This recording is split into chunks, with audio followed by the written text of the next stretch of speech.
have in attendance tonight the members of our council. We have Jeff Nebeker, Brent Spath, Janelle Seeley. I'm Kathleen Alder, I'm the mayor. Carrie Kirk and David Coons. He's our new council member. So we'll have the Pledge of Allegiance and David Coons will lead us in that. I pledge allegiance to the flag of the United States of America and to the republic for which it stands, one nation, under God, indivisible, with liberty and justice for all. Thank you. We have an opening prayer. I always ask the audience if there's anyone here that would like to give an opening prayer. If not, I've asked Carrie Kirk if she would do that, please. Our eternal Father in heaven, we bow our heads and we express gratitude for the opportunity we have to live in this free country, in this beautiful community. We recognize the abundance that we receive and we pray that we might live worthy of our blessings. Please bless us this evening, that we will be guided by thy Spirit, that we can come to decisions that would be pleasing to thee and to the citizens of Providence, that we can be open-minded and communicate well, and that we can be efficient with our time. This prayer we offer in the name of Jesus Christ. Amen. Amen. Thank you.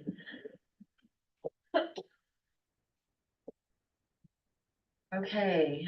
In the audience, I just want to note that we have our fire department here that is committed to serving our community, and he's just come to the city council meeting to hear what we're doing. Wonderful. Excuse me. So anyway, Robert Lacroix, that's French. I have a couple of grandkids that could do French. Excuse me. So, we have council reports next.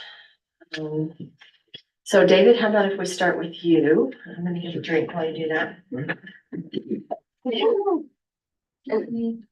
So I'm starting to learn more about mosquito abatement. That was one of the things I was able to do, is attend the the mosquito abatement district's meeting, and discussed items where they talked about the budget and possible need for a tax increase next year because of wanting to get some new equipment and needing to maintain their reserve fund just for maintenance and things that come up along the way.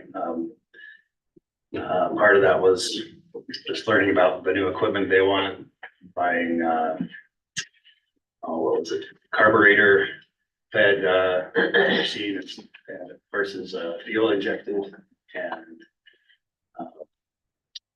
part of the discussion was maybe some of the gasoline savings that could come through that, or possible savings on maintenance. And we kind of talked about, does the benefit outweigh the cost on that, or vice versa? And so some more study was going to be done on that. But it was not too long of a meeting and pretty quick, and that was kind of the meat of it. So that's about it for me. Great, thank you. Carrie? I just have been involved with the youth council this month, took a group of kids to the leadership conference at Utah State for 3 days, and that's something they always enjoy and appreciate, and I like that time there with them too. We have exceptional youth in our community. We're working on putting together the Easter egg hunt for March 30th. We'll have 2 hunts, one at 11 and one at noon, weather permitting. And we're asking everyone who wants to participate to sign up. We've sent the links out on social media and in the newsletter, and that's kind of the reward for staying abreast, is that you get invited to the Providence Easter egg hunt. So we just keep the numbers somewhat small, and so that it can be a pleasant experience for everyone who attends. Also, youth council applications will open on March 1st and be open, no, April 1st and be open April and May. That's for 8th graders through seniors, and it's a fun group that does about one service project a month and just a great group of kids. So if you know any youth that might be interested, the link to that is on the city website on the youth council page. But it will also be coming out in the newsletter. What about, adult volunteers? You're looking for Always those as looking well? for adult volunteers, anyone that wants to work with great youth. We are always looking. I have to give a shout out to Carrie for this activity. She spent 3 days going to this with the youth. They speak very highly of her and feel like because they're participating in this youth council, they have learned a lot. So thank you, Carrie, for your work. It's my pleasure. Janelle? The legislative session finished, and I spent some time working on the fiber code that we're gonna discuss tonight, and I think we got it to a very good place. I hope it works. Workable document. I think we're about ready to adopt it. And I'm also working with the Healthy Cities designation that we have for our city. We currently have a survey that's out in the community. It was in the newsletter. But it'll be open until the end of April. We want to try and get 300 or more respondents. So everybody that you know and everybody in your house, if they're 18 or older, they can take it. Men, women, adult children, all of them. It's the USU Wellbeing Survey to just help us get more feedback as we develop policy for our community. So I hope you'll participate in it. And spread the word. Brent?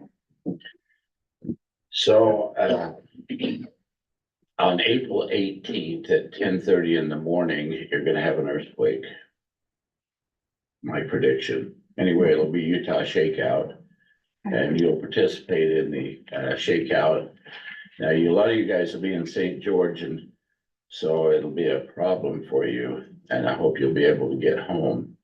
If the roads aren't too disrupted and have too big of problems. But anyway, that is the planned Utah Shakeout. So I've been in touch with Will Lusk and Bryce Berry. Bryce Berry is in the Providence, Utah stake, and they have set up an emergency plan in the Providence, Utah stake. And Bryce has a frequency given to him for ham radio. And he thinks we ought to just have one frequency in the city of Providence. And that he does have a frequency number. It's 146.440. 146.440. And the backup is 439.540. And yeah, Give me the first. the first is 146.440. And the backup again is 439.450. And it was assigned to him, but he feels like we ought to just have one for the whole city and wants to make sure we share that same frequency. And Ryan, I need to ask you now, I don't know if recently you've been working with any ham operators. We have, weekly on Tuesday night, we have a group that meets here, because we have a ham radio system here in the building. Okay, And we have a small group that meets here, to check in and make sure things are working. They're working on that system. But we do have a group that, I visited with them, and then if there's a disaster, have asked them to respond and show up here when and if that occurs, so that they could be part of our emergency response team. so would they be available on the 18th to show up here and participate in the actual action for the ham operators is not gonna be until 5:30 in the afternoon 5:30 on what date? at April 18th. And so they would like, they're inviting Providence City as well as other cities to participate in the communication through the ham operator system. And they were wondering if we wanted to participate, to what degree we'd like to participate. Okay, Bryce meets with them as well, so if it's coming from Bryce, I'm sure he's aware of that as well, if it's coming, if he's talked to you about it, Okay, that would be because good. he's part of that little small group, Yeah. so. And that stake has put together an emergency preparedness program, patterned after what Wellsville has done. Right. And so that's been moving along. There's also CERT training going on in the Providence Stake, people in Providence Stake with the Hiram training going on. So that's about all I have on that. The Utah League of Cities and Towns Transit meeting is gonna be on March 26th. Hang on. I don't wanna lie to you. March 26th at noon, and that'll be, teleconference. I've signed up for that because I'm in transportation, and I will see what they're going to present. And so that'll be that upcoming. And, unfortunately, the meeting with John Curtis was a bust. He didn't show up. He didn't. No, he got stuck in traffic, he said, had a meeting at 2:00 and had to meet with the Cache County School executive and the Logan City School executive, and he didn't show up for that meeting. I gave him some requests because I wanted to meet with him because there's some things I'm interested in, but I've heard nothing back. So anyway, that's about all I have to report. Interesting. I'm glad I didn't cancel what I had to do to make it, so thank you. Jeff? I met with Ryan last week. And it's always great to meet with Ryan, even 2 years, 3 months into this. He's just great at explaining everything on the agenda, so I appreciate that. I feel enlightened and updated, so thank you, Ryan. I mean that, I'm not just joking, so thank you. The school board, they have 2 meetings a month. I've discovered that the first one is a study session and it's a little bit more boring, but the one on the 3rd week is tomorrow, so I'll attend that one and see if there's anything exciting. I know they're getting ready to start building these schools and I can't remember exactly how that affects our area, but it probably does, right? The middle school right now Cause I'm over there on the north end. and I don't. is going to become an elementary school. The new middle school will be out in Nibley. And then there'll be a school in the north end. So. Do you know they're where trying to that go is? Over where? The north end? Where the new one is going to be? Like Green Canyon somewhere? You'll tell us after the next meeting. Yeah, I'll let you know. Okay. They're going through the plans right now, so Okay. they'll go over them tomorrow. Okay. And, That's it. no emails from citizens, so I don't know if that's good news or not. It's probably good news if you don't get any emails from citizens, but. And I think that's all. Well, we like our citizens to be happy, so that's But good. if they ever, did have a Usually we hear concern, from the ones who are not happy, so that's a good thing. either way, we're ready to respond. Okay, thank you, everyone. Just to update you on some of the things I've been doing. Tomorrow, just to, as a reminder, they have an open house for the new fire station. So the council that would like to attend, Oh, for them, oh. it's, They have a dignitary one in the public one. oh, Pelican Well, Saturday, isn't it? but these are dignitary. Yeah, that's what So that's why I said if any of you on the council would like to come. When is the public one? That's Friday. Okay. 10:30 to 4:30. Okay. All right, the open house is tomorrow morning at 9. So any of you that would like to come, we'd like to have you there and represent us. I've been elected as chair of the Cache Metropolitan Planning Organization, the CMPO. It funds road projects here in town so that means that I've got 2 other meetings to attend with UDOT and with the Northern Utah Coalition. So it keeps me pretty busy. The Chamber Board, the Land Conservation Board I'm chair of. Ryan has been putting together some grants. I've been helping with putting helping him get letters of support from the community since I'm connected with the boards and all the other things that are going on. Excuse me. So always running from one thing to the next, but I'm happy to do that with serving our constituents. We'll close that portion of the meeting and have approval of the minutes, so I'll entertain a motion. I'll make a motion that we approve the minutes from February 21st, 2024, with one small, very small change. And I should have emailed this to you, Ty. Let's get a second on it and then we'll do a discussion. I need a second. I'll second. Okay, now, So any discussion? the change is just on line 27 that I attended the day at the legislature. I coordinated it, but wasn't able to be there. Yeah, that's another thing I did. We went to the Capitol with the kids. Had good reports from teenagers on that. So. Good. I emailed a few just typographical things, typical things to Ty, but he's updated.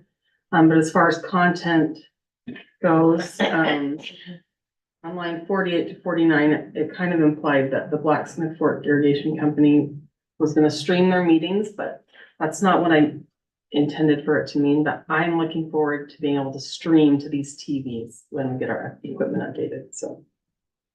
Anyway, I sent that to Ty too, so. Get the intent tweaked. Okay. Any other discussion? We have a motion to approve. All in favor? Hi. Any opposed? Okay, motion carries. Can I amend the motion to include the discussion items or anything? And we've taken care of the discussion items. You got them, yeah, they appreciate it. Okay. I will open for public comment at this time. If you have something to comment on that is not on the agenda tonight, I will give you an opportunity to comment on something as we come to each item. I just want to remind everyone in the room that we have a lot of agenda items tonight. We'd like to get out of here before midnight. So we'd like you to keep comments short if you would. Give us the meat of what you'd like to say. And so I will open the floor for anyone that might want to say anything on something that is not on the agenda. Okay. Oh. And I also want to remind you that we take compliments as well. Hal Hanson, Resident of Providence. You all know who I am. I've been here long enough. Just a couple of quick things. I have a fellow that lives with us that's a disc golf player. And he's indicated some issues with the disc golf course. I think I mentioned sometime last year about getting some signs up there so people know where the park stops and the disc golf area starts. I don't know whether that's been done or not. I got the impression that it hasn't. School kids go up there and a lot of times they're up there playing in the disc golf area where people are up there playing disc golf. And they might And get those, hurt. yeah, that's the issue, the safety part of it. So, I think that's on our to-do list. yeah, okay. There's a semi parked up there that's parked along the edge of the Zollinger Park, along the trees there. That's been there forever. That takes up some fairly valuable parking space. I don't know. It looks like there's some kind of pipes on it or something. You know what it is, Ryan? All right. It's for our well drilling, I believe. So when they come back to finish the drilling of our well, Oh, Where okay, is that? well, he was concerned that, takes up some of the parking places. And it's been there a long time. And he said there's also a group, a specific group that they have had, that the other groups have had trouble with up there. They come up there, they're kind of rowdy, they, drinking, all kinds of stuff. They're rude to the, if somebody comes up there while they're playing, they're rude to the public. It's just one specific group. I don't know how you can deal with that, but just something to be aware of. Okay. So that's all I So have. they're actually playing disc golf. Yes, Okay, yeah, but they're partying while they're doing it. yeah, big time. Okay, Loud you. partying. Thanks, Hal. Okay, anyone else? Okay, Good evening, council members, Mayor Mitchell Shook, Advanced Stream. I wanted just to give you an update on the incredible progress we're making with the project. I obviously get to work with it every day.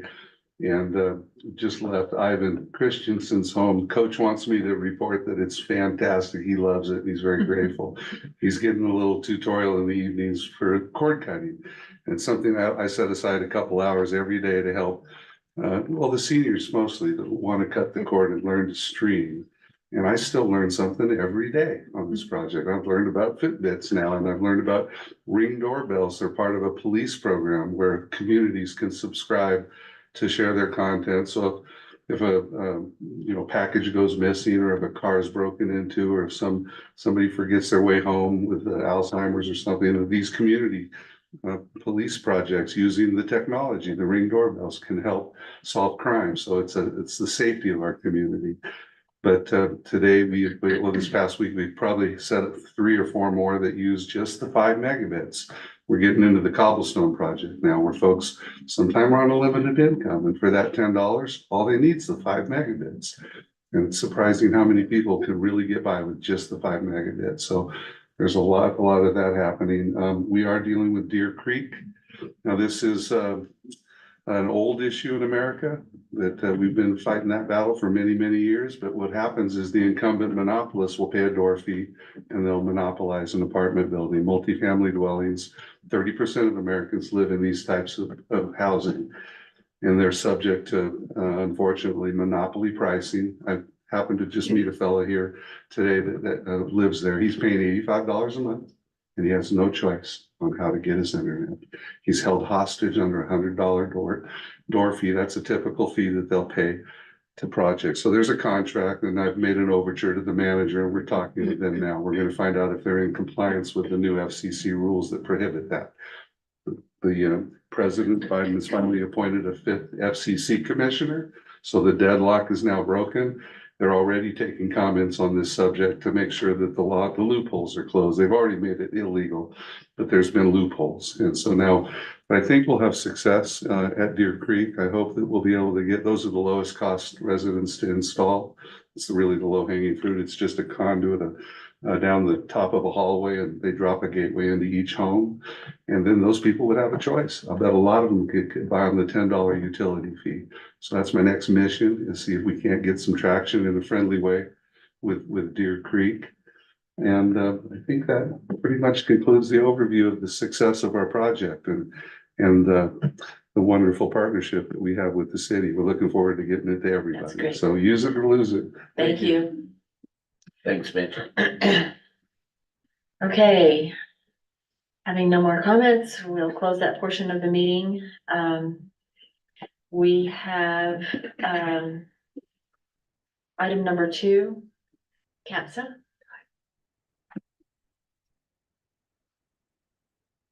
Thank you for coming by tonight. Yeah. Alina Oling, CAPSA. I really just want to applaud you for letting us come every 6 months to speak a little bit related to the awareness months and about the work with it we do. I have been at CAPSA now for about 5 years, and it is one of the greatest privileges really to help bring awareness to not only the issues that community members face, but also that there is a lot of support that is available. And it's interesting as we talk about these things, I think it's easy for us to sometimes say well, that doesn't happen here, or doesn't happen as much as elsewhere, or that's none of my business, that's private, that's their situation. And if we want sexual violence and domestic violence to end, and if we want to prevent these issues, we have to make it our business. That's kind of one of the key components of my job is helping people get comfortable with making this all of our business. And so just to share some statistics, 1 in 3 women and 1 in 5 men will be affected by sexual or domestic violence. That's a lot of people. In all of our networks, if you think about 1 in 3 women and 1 in 5 men in your community, that would overflow this room. And we know that we're not touching even a small percentage of individuals who are impacted. But what we do know is that individuals will come often first to the people that they trust, whether that's family or friends or their community leaders. And they'll come and they'll maybe tell you that they've experienced something. And it may be that they exhibit warning signs. Maybe they have visible indications that something's wrong, or there's emotional things that you may be able to tell. And one of the things that we know is most impactful for survivors is if they're met with belief. And sometimes people are like, well, there's a lot of circumstances, and why is that so important? And having worked at CAPSA for as long as I have, the reason why I have seen it's important to believe is because survivors base their trust and their validation of their own experience on what people are telling them. So if they're believed, that validates their experience, which often they don't even believe themselves. So when someone believes them, that starts them on a trajectory towards healing. And with that, I just want to make mention too that survivors, especially of domestic violence, it on average takes them 7 attempts to leave a relationship. And so as supporting people, it can be easy to say, well, why aren't you leaving?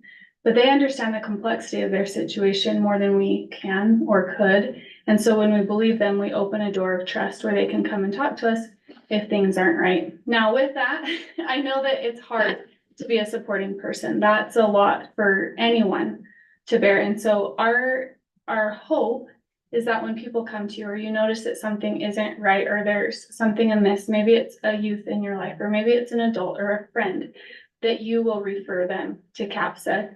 And we find that those referrals are so much more effective when you can say, I trust CAPSA as the resource. I know that they can help you, rather than just saying, here's a phone number to call and hope for the best, right? If you can tell them, I know that this is a trusted resource and they'll get you the support they need, that's really impactful.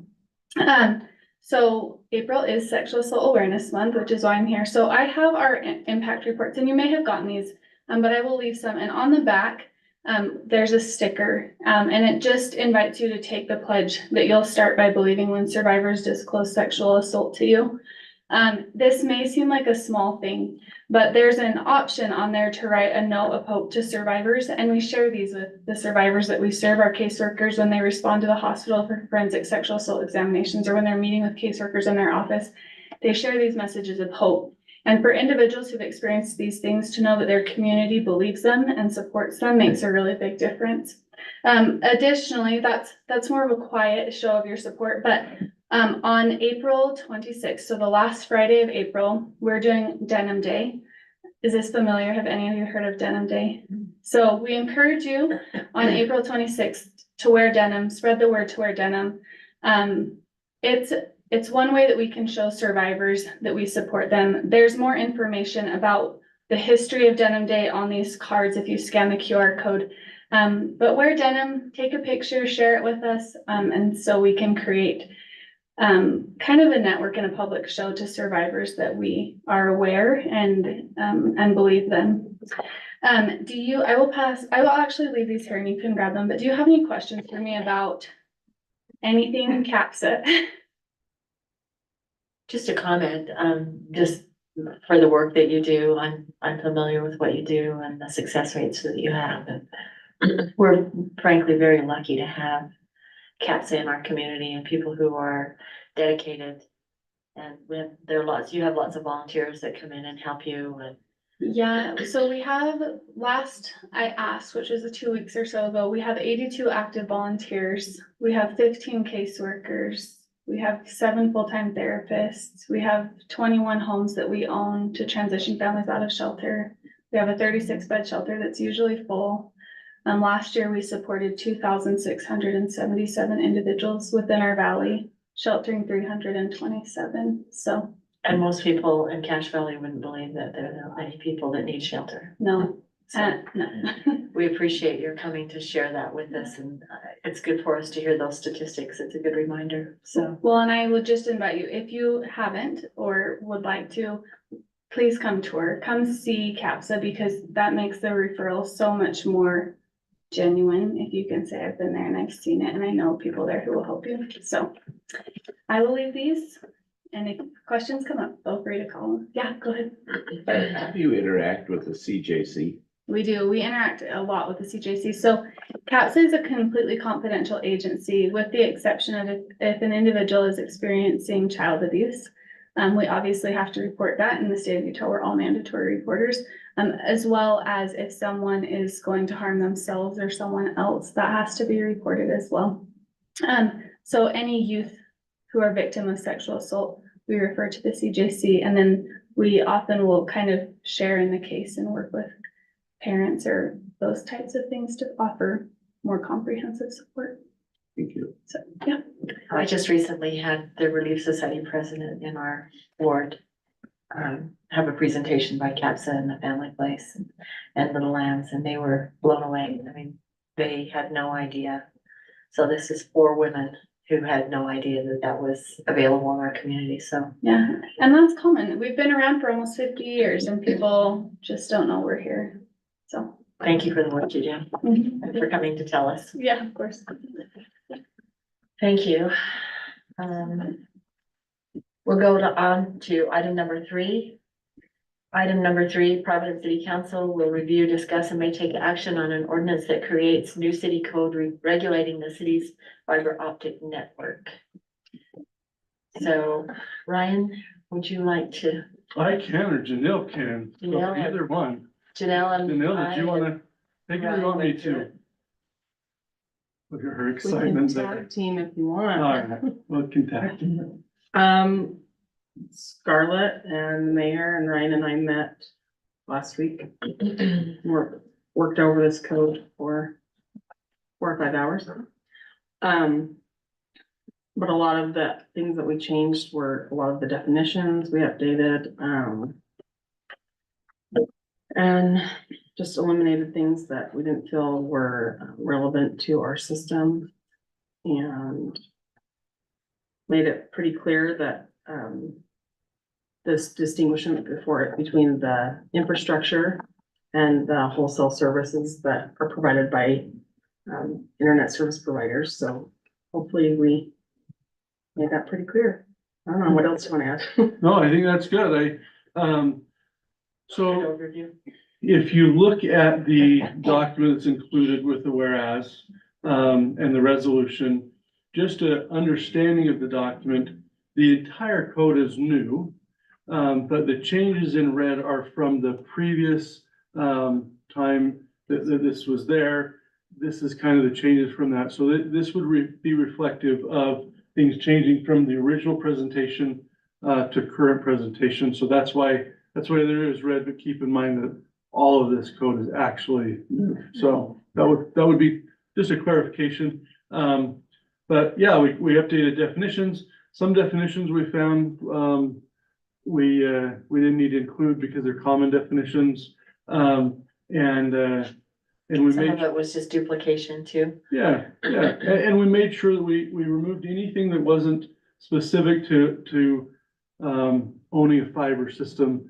And so anyway, if there are specific questions on the area, I think that was a good summary with Janelle, and between us, we went through in great detail to make sure that it reflects the understanding and the goals of what we want to accomplish as it moves forward. So, yeah.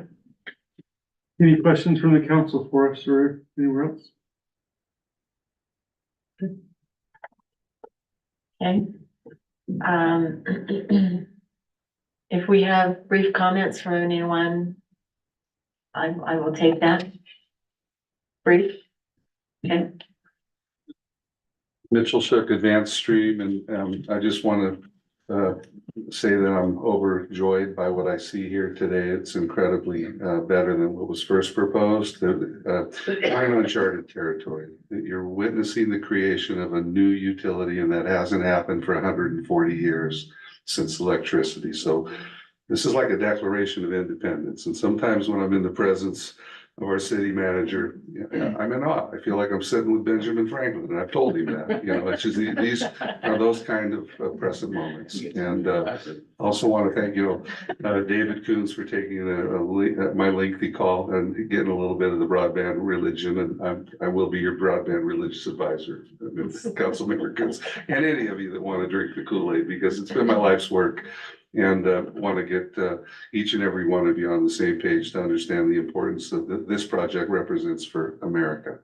America is watching. I can name you so many cities that have taken note of the fact that this has been funded as a utility.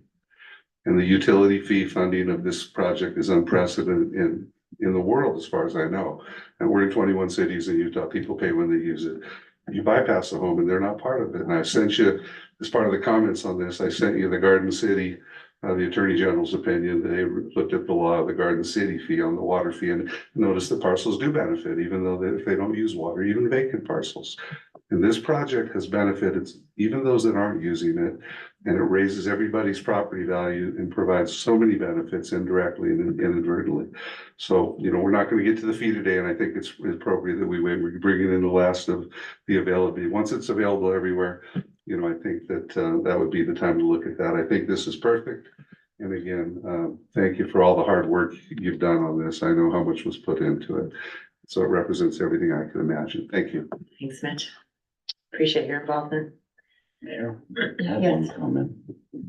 Let's get a vote. Okay. Motion. A motion, I'm sorry, and then we'll discuss it. So I'll entertain a motion.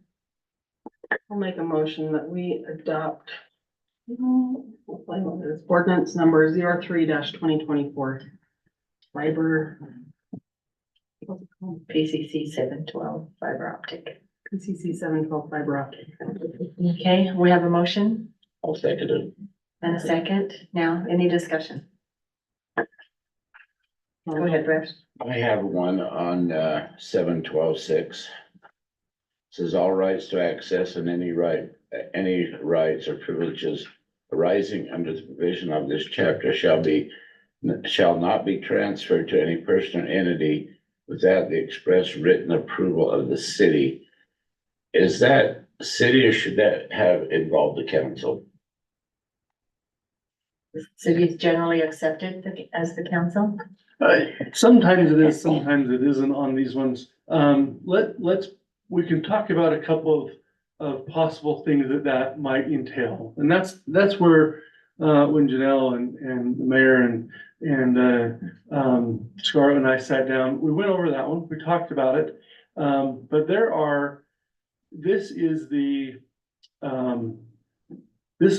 somebody can't accept on their own rights to the system. It has to come and come from the city to express rights, and not the other way around. It's not entitlement of use from somebody outside the system.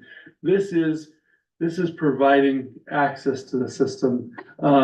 So that might be installs, that might be use of it as a provider. That might be a multitude of things. This isn't the transfer of the asset from somewhere else. That's not what this is. This is the ability to use the system. And we're saying this, the city must approve, whether staff or council, the city must approve the use of the asset, not somebody saying, oh, hey, there's fiber in the ground. I'm just gonna hook on one end and my neighbor's gonna hook on the other. That's not allowed. You can't take the right upon yourself. That's what this is about. Janelle, do you have? So that's an administrative. That would be mostly administrative, and a lot of things that access, we have, we have varying restrictions to its use and so we reserve that right to be able to authorize it from a city perspective, and oftentimes that would be administrative processes. So, Janelle, do you have anything to add to that? No, There. that sounds like we talked about. Does that answer your question? Mhm. Okay. Thank you for dissecting every word of this. I read through it and I was like, whoa. So I actually called Janelle and I was like, how do you feel? So I feel so much gratitude. Thank you for going through every word, every definition, every comment. Thank you. I just saw a couple spelling errors, on transmission lines. It should be with two S's, not a T. So on fiber facilities and fiber optic, What number? That's the, it's in the definitions. The definition of fiber facilities, it should be, instead of a T, it should be two S's. And it's the same down on the fiber optic. Okay, transmission line should be two S's. Yeah, I wouldn't have got that. okay, we can make note of that. Yep. And one whereas statement in line 37 should say in, not on. And that's all I have. That's all the bleeding I have today on this.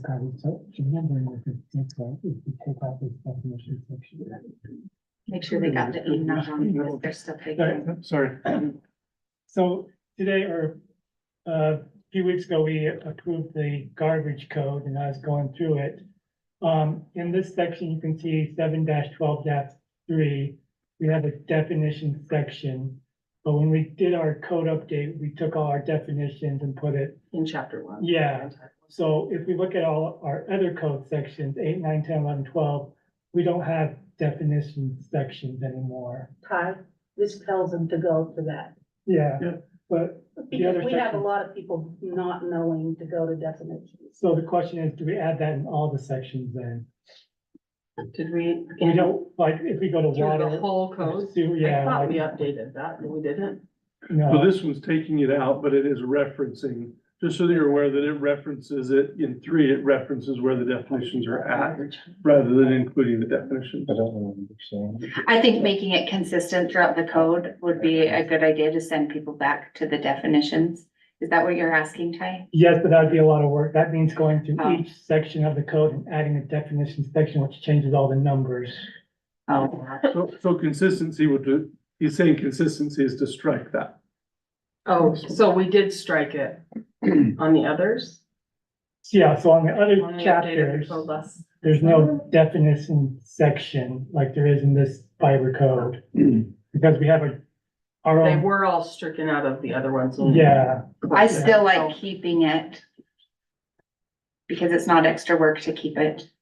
Extra work to keep it just Inconsistent. anyway. What did, the other one we missed, just making sure that we caught your other one. The whereas one? The in, not on, or whatever. It's, it says line 37 of the whereas statement. So it says fiber optic department for and in behalf of, not on behalf of Providence City and its residents. and that's been corrected. Okay, perfect. Yeah, I mean, I'm fine to change the definition, eliminate it, so it's consistent. So you're saying that this, we just change the numbering of this 7-12. Yeah, so, Everywhere else is consistent. This is the one that's inconsistent. yeah, because we're adding definitions back into them. That's how it was before we did our codification. But when we did our codification, we took out all the definition sections and put it in its own chapter, basically. But now we're going back to and putting it. So again, if you take out the definitions, it renumbers it. And again, it's consistent with all the other chapters. So all of these definitions in this are in PCC 1-3-2. But they're in the That's first- definition section of the code. of the That's where they're code, supposed right. to So be. you're saying we don't need to put in the reference to the definitions. That has been stricken from all the rest of our code that we. Whatever, yeah, so I'm just saying whatever you want, that's what I'm seeing with other parts of the code. Is that they don't have a definition section anymore. Could you ever just put 7-12-3 not used, Yeah, reserved. reserved or not Reserved. used, and not have to go do all the renumbering and stuff? We have several that are stricken as reserved. We are getting complaints though about people wanting to know where the definitions are. So defining where they are seems like a good idea to me, even though it's inconsistent with the other Rules code. are, I could go to, and on each one, I could put like a disclaimer at the top of the code saying definitions are found in 1-3-. That probably would be, I that'd be could good. You could easily I could do that in 20 minutes. That's a good each- solution. That'd be a good choice. Versus Yeah. putting in the And- whole definition. And if you did that, then we could strike. Yeah, That's a great compromise to me. Okay, So okay, yours would be to strike administratively, we can put a post. I don't know that it needs to come back here. come back here. Yeah. Cause that would be administrative on the website and. Just to help people navigate, yeah, just a little disclaimer. at people the like top. me that get lost in all the words. Yeah, just a little asterisk saying definitions are found here, It's a good solution. and I could link it, you've mentioned linking. Link it, want me to link it? Yeah, I think that's. That'd be cool. And links are always good. Yeah. Okay, so the motion is to accept it. Let's let's add a, Right, I'm gonna amend my motion that we note, spelling corrections and make adjustments to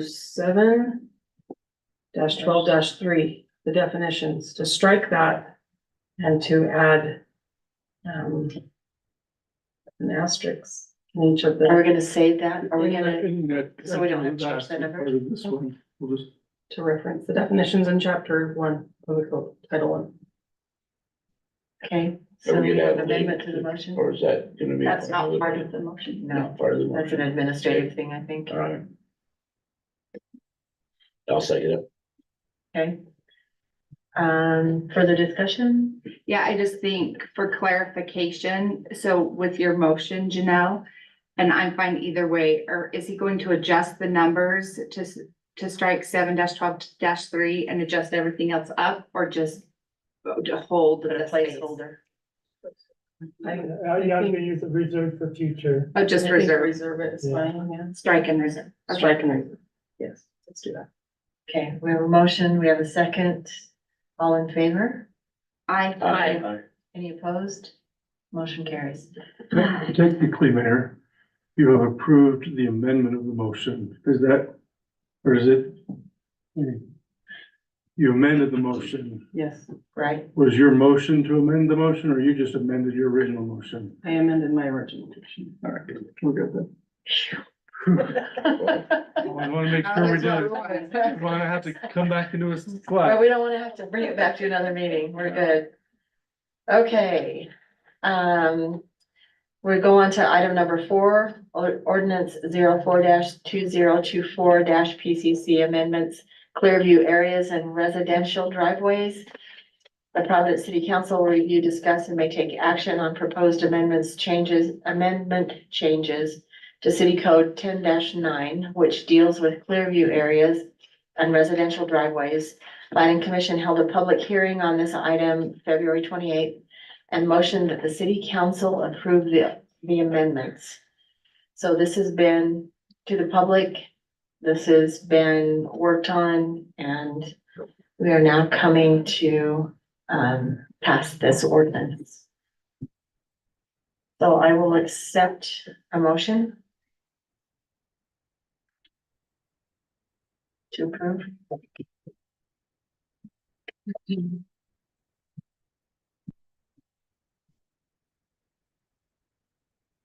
No approval? In order to discuss it, I'd like to discuss it, but You're not passed on that. Yeah, I'll make a motion that we approve ordinance 04-2024 Okay, and open discussion. And I'll second it. okay, we have a motion and a second. Let's discuss it. And Ryan, did you want to say anything about this? I'm sorry, I didn't give you an opportunity to say something. I certainly We've said a can. lot about it and we, I certainly can, and we can certainly have, Scarlett talk about it as well. I would say the one of the first things here is, as we get into Clearview discussion, we're looking at, the general plan as it indicates, more transactions of pedestrians, bicyclists and traffic. And as the city grows, it is trying to get a safe, visible area at the corners, throughout the city so that we can make sure that, that interaction of pedestrians, bicyclists, and the vehicle traffic, can see each other, can be able to, respond if there's something there. We had a few issues that came up, and there are areas that have things that are within that Clearview area, especially some trees, that block the ability to see oncoming traffic. And we would hate to have either a car hit a bicycle, a car hit a car, have a pedestrian hit.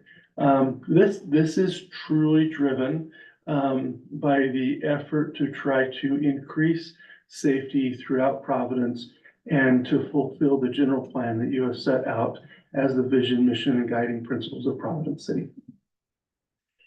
Scarlett, did you want to add anything to that?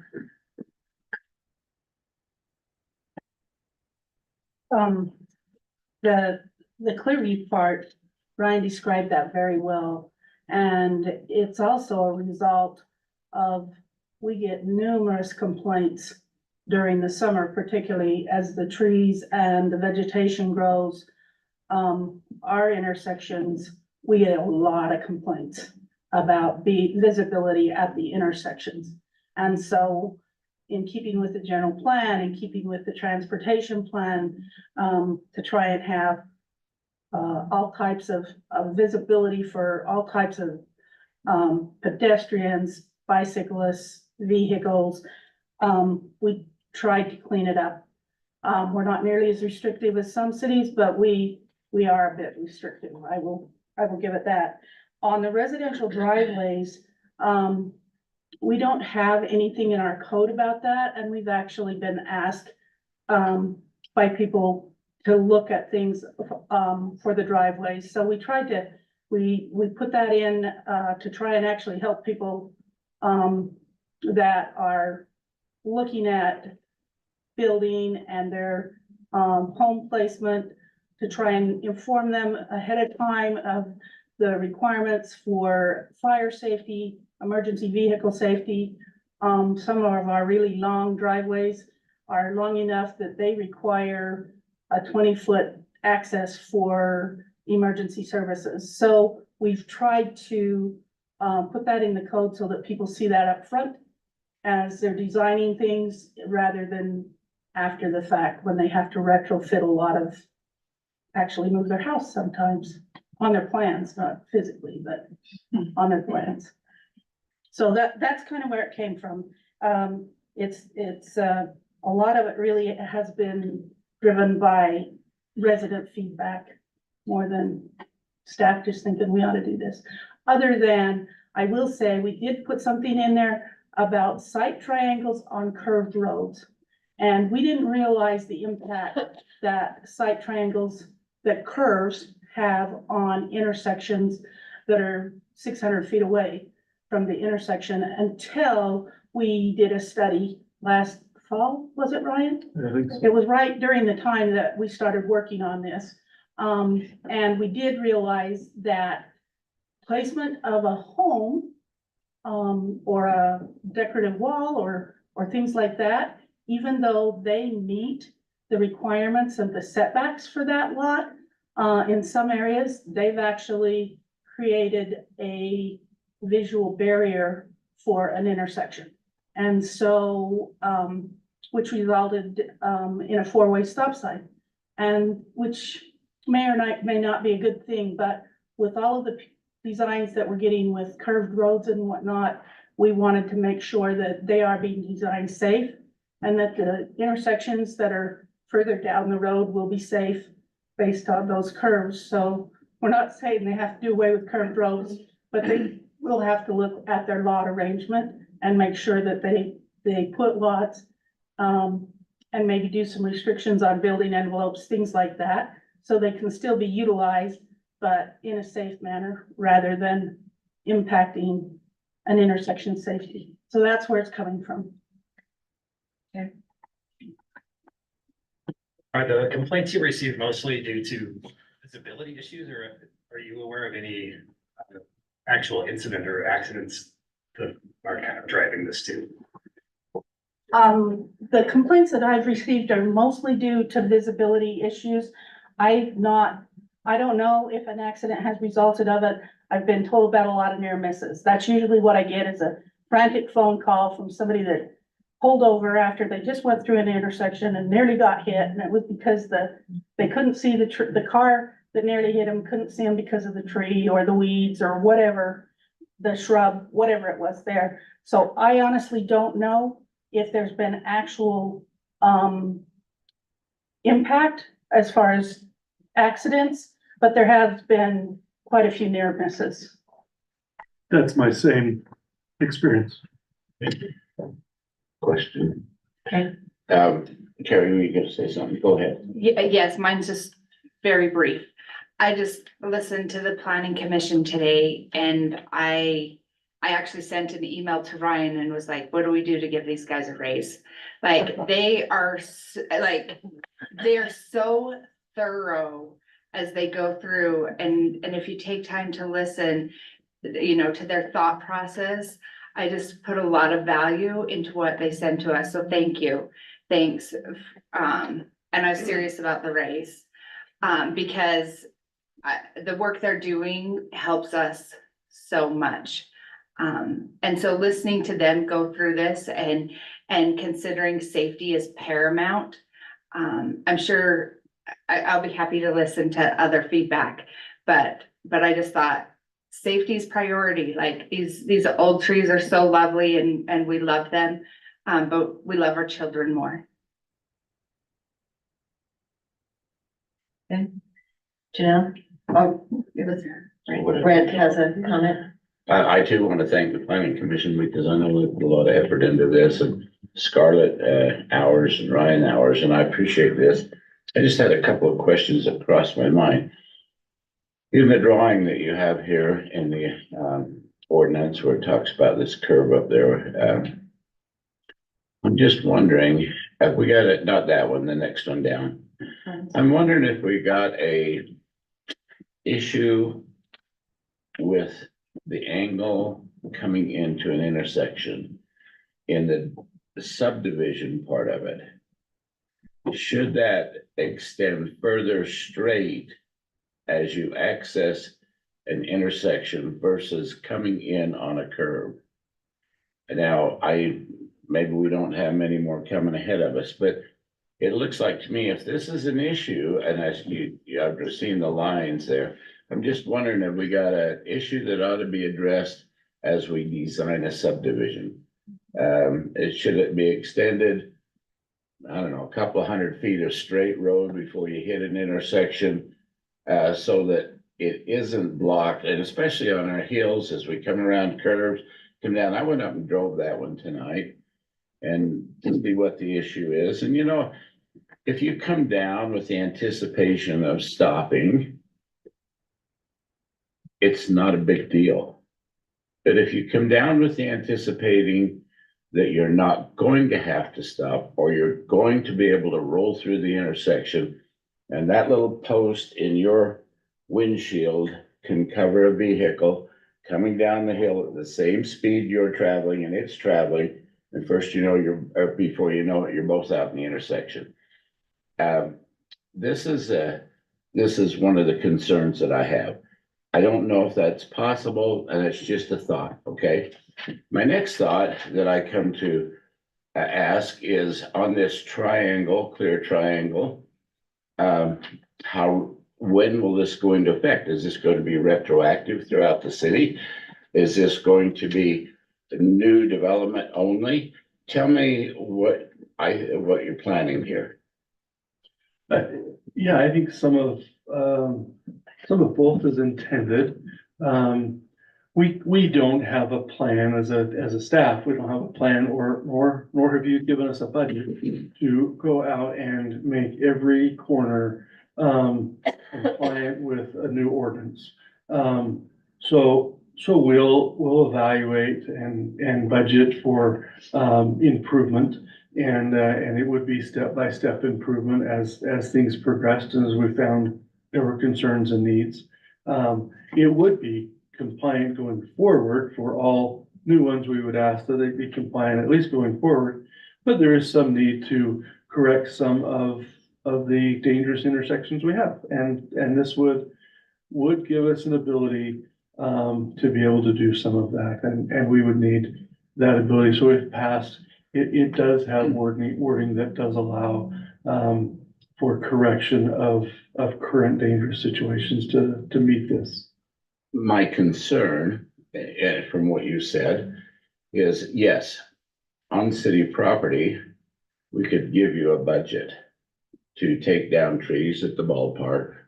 As you come up to that stop sign, the big tree on the corner, pine trees up 30s. I don't know, that's probably on private property, but there are trees on city property that are in the park strip that to comply with this, that have been there, that are big and they're about 12 inches, need to come down. If that's what we're going to do, we need to take those out. And if we need to get a budget to remove them, that's good. Now I look at what we would do for private property. Because there are, I look at 3rd East, Blade Davis's old corner. That big pine tree right there. Are we gonna have the new owner take the pine tree down? There's other pine trees, there's other trees that don't comply with that Clearview area. And it doesn't, and not in the newer part of town, but in the older part of town, there are many trees that don't comply with that, and other things that don't comply. I'm not even sure, and it probably would, but I'm not sure the announcer stand at the ballpark is gonna comply.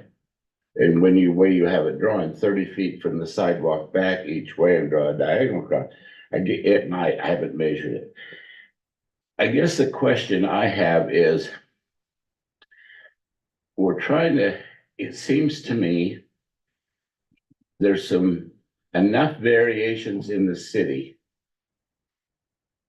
that it's hard to develop one ordinance that covers us so that we're not seemingly trying to target a person versus not target another person. Now, when I say target, force compliance at one corner and not force it at another corner.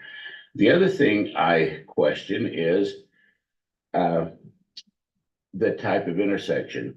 You have uncontrolled intersections. You have yield and stop sign intersections. You have stop signs and through street intersections with no traffic control. And you have intersections where there is that have four-way stops. Is this ordinance uniformly applicable to all types of traffic under all types of intersections? That's the question I have. And is there a possibility that we may need to look a little bit close? Because, okay, I happen to live on a four-way stop. Now, I hate to say this, but there's a lot of people who slow and roll through that intersection. Not so much up, but coming down. I don't know if you've ever noticed that, Rob. And they slow and roll. No, I've noticed Rob always stops, so. Okay. Well, When you're sure riding that- with him. When I'm riding with him, I'm not pointing any fingers. I just observe, okay? Okay, bicycle safety. And I know, I know there's been some state laws passed about bicyclists having to comply at intersections. But I can honestly tell you, bicyclists are usually coming at a faster rate than cars coming into an intersection, especially coming from the south. And if they think they got a clear view because they can see up the road from my house and see down the road, and they never hit a brake going through that intersection, flying like crazy. I don't know if that's legal or not, but this is observations where it's a multi-pronged problem because people are hesitant to comply with the law, which says stop or yield. And so if we make greater clear view, are we increasing the problem? I don't know, but it comes to my mind that the greater view area, the faster people can go. Now, they don't all do that. That's not what I'm saying. But we do throw that out for people but if you have a stop sign or a corner that's more blind, people tend to slow before they roll through. That's a good point. If it's a clear view, I'm gonna just go They through that fail. intersection a lot faster, cause I can see. It can go that way or it On my could go in bike. reverse. Because at some point, Missed this one. if they just the stop sign, if the stop sign is part of that clear view and it's not seen, they'll go through it because they didn't know it was there. And I would say that in the last 20 years, keep in mind, in the last 20 years, 2/3 of your residents have moved in that period of time.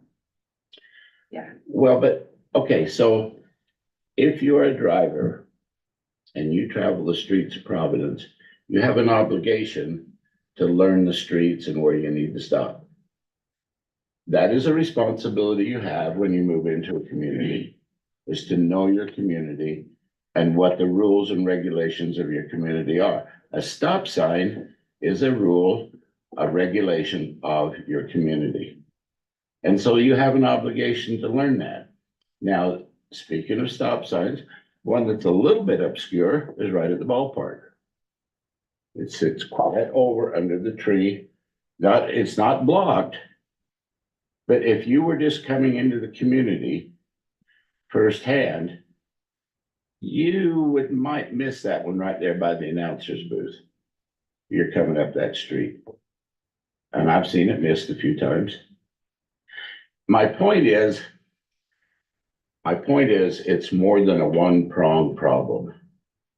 And I don't know how to solve it all, but I'm not sure going in and retrofitting the Clearview throughout Providence City is a solution. I really have heartburn that we fund taking out the problems, and you're still gonna have power poles in the older part of town. And people who roll through intersections, like I said, that post in their car, that can hide a bicyclist, that can hide a whole car. Yeah, so that's my point. I think it's a multi-pronged problem, and I'm not sold that Clearview is gonna solve the problem if we don't address differences for different types of intersections. That's my thoughts. So your proposed solution is just looking at different solutions for different types of intersections. I can see that you don't like this ordinance, but I'm wondering what your proposed solution is. Well, if I was proposing anything, I would think if we have a four-way stop, we ought to simply, well, that isn't simply, people ought to obey the law. But what if they can't see, or what if they miss the stop sign? Like, what if they're not from here? What If the if they're stop sign staying is in? not visible, we have a problem. It's on It's our us. Yeah, It's on us. But if the stop sign is visible, it's on them. yeah, And so even people who come lately into our city have an obligation to learn the rules of our city by. But there's lots of visitors. Oh, I understand that, All so, summer long, there's an event every weekend. so Well, maybe we're what not we the only need. city that demands that you stop at stop signs. What's that? No, We're no, not the only city that demands that you stop at stop Right. signs. Everybody should stop at a And stop sign. maybe, No. maybe we need more indication that it's a stop sign, you know, we used to, on Main Street and First North, we used to have one that had a flashing stop there for a while. An indicator that it was a stop sign.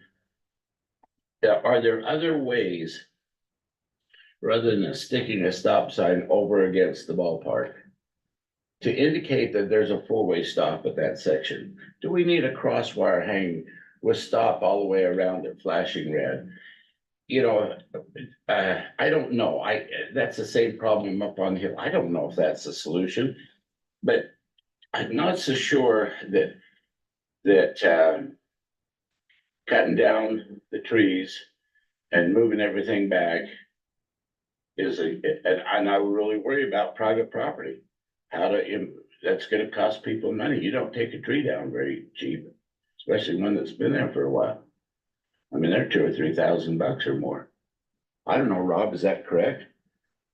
Trees, yeah, $1,000 to $2,000 per typical one. Yeah, and so how do we impose that on our citizens?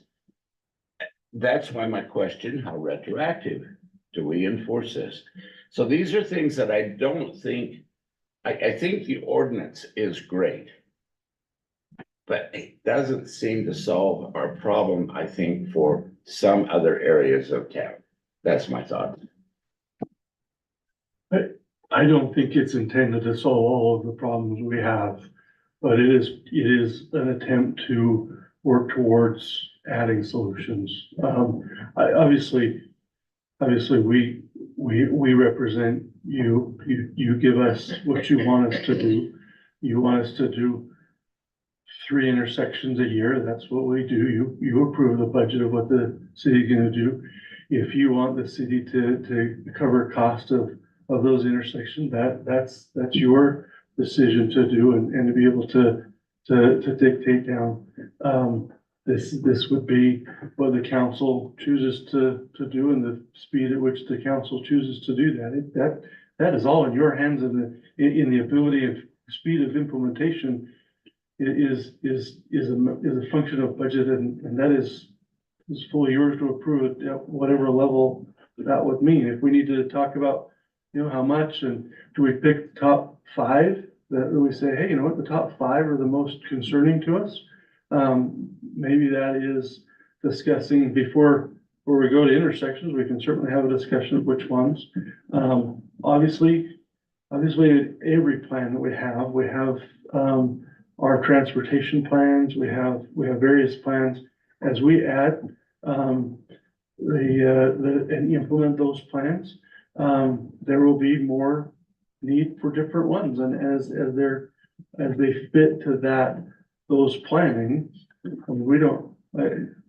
don't think there's anybody on the staff nor in the planning commission that is prepared to cut any and all trees that are on the corner lot. I still think that's And I would hope not. I just don't think that's where we're at. But is there some problems as we put in a bike lane and we identify, here's a bike lane, we fixed the sidewalks.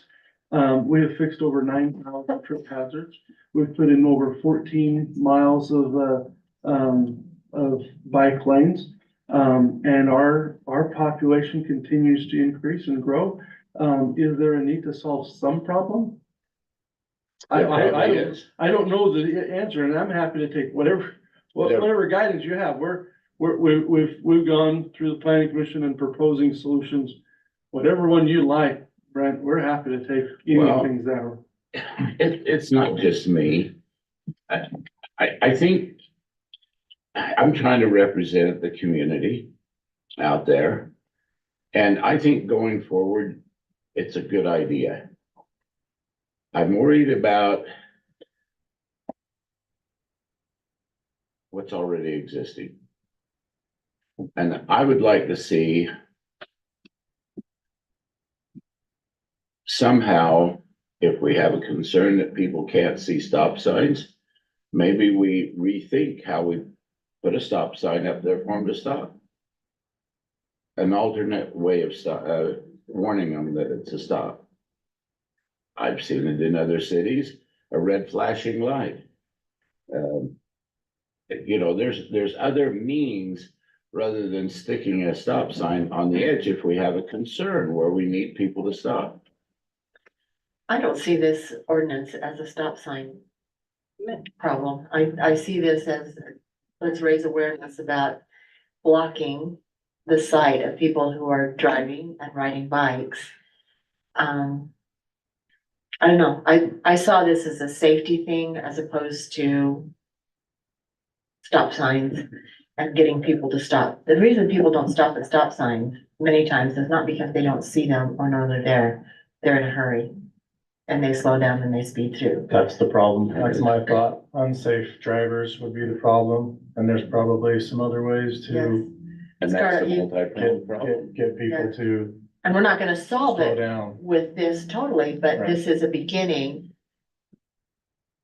I think it's important that you understand this isn't a new ordinance.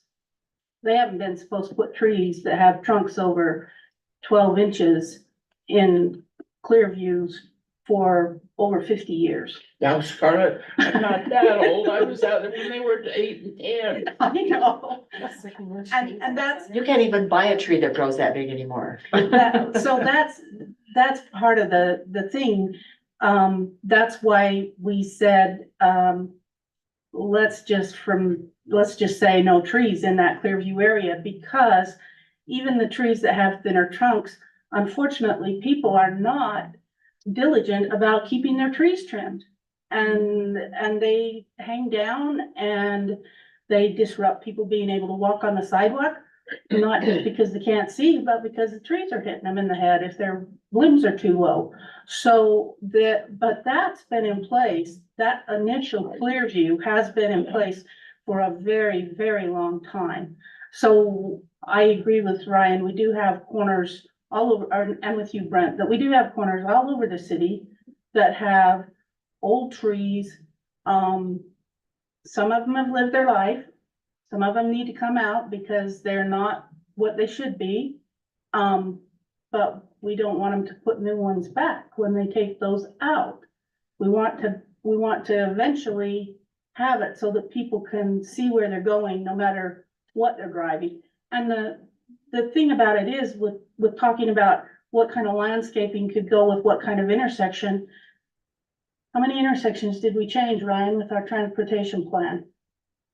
Probably half a dozen at least, and a lot more that dominoed into changes of what their eventual use is, as we widen roads and change. Yeah, so that's why it's hard to look at it by intersection. I mean, if we're trying to look at the most important ones to try and clear up, looking at that by how that intersection is treated right now is probably a good way. But for overall looking, intersections don't stay the same, depending on traffic patterns, depending on road analysis, use. I mean, adding the bike lanes, adding sidewalks, all of that impacts the way that intersection functions. And we've made a lot of changes. So that's why, it would be difficult to not try and be fairly consistent with the intersections. Even this morning, there was a wreck at the roundabout. Because an individual was crossing in the pedestrian lane, the truck stopped for him, the other car coming around rear-ended the truck in the roundabout. You know, we've talked about fixes for that, but that's not my point. My point is, yes, I agree. I'm not sure we can deal with every intersection the way it is. Right. I just, maybe we need to budget a driving course for everybody who wants a car. Maybe that's the solution. The state of Utah has some of those. We're not gonna get into that business. Slow down. Slow down. Put a nail strip out. I don't know what to do.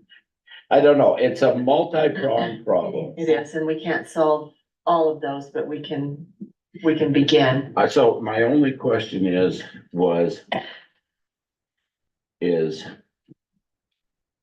the enforcement. And where's that gonna go?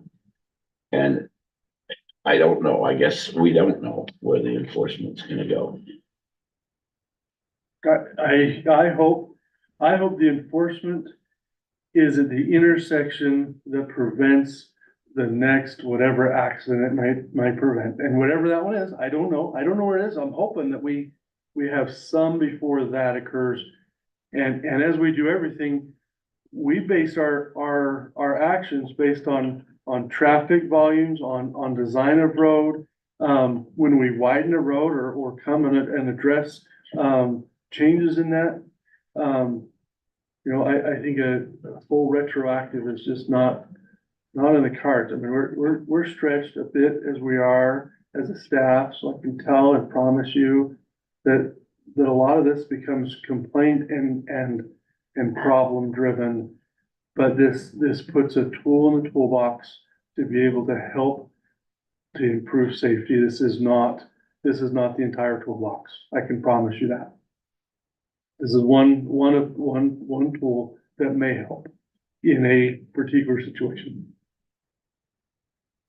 Janelle has a comment, and then I will entertain short comments from people who are here tonight. Okay, I had just specific things, 10-9-2-C. Kind of what Brent was talking about, no provision of this section shall be construed to permit the continuance of any non-conforming. When it gets to like a wall, because I drove that area as well down through Spring Creek Parkway, the developers have put in 12-foot rock walls on corners. So, I just don't see that those are things that we can say we're gonna allow that we're not going to permit the continuance of retaining walls. Which dominoes into our other discussions that are forthcoming as far as retaining walls, and what's allowed, but I think that those impact the clear retaining walls do. But changing those is no small feat.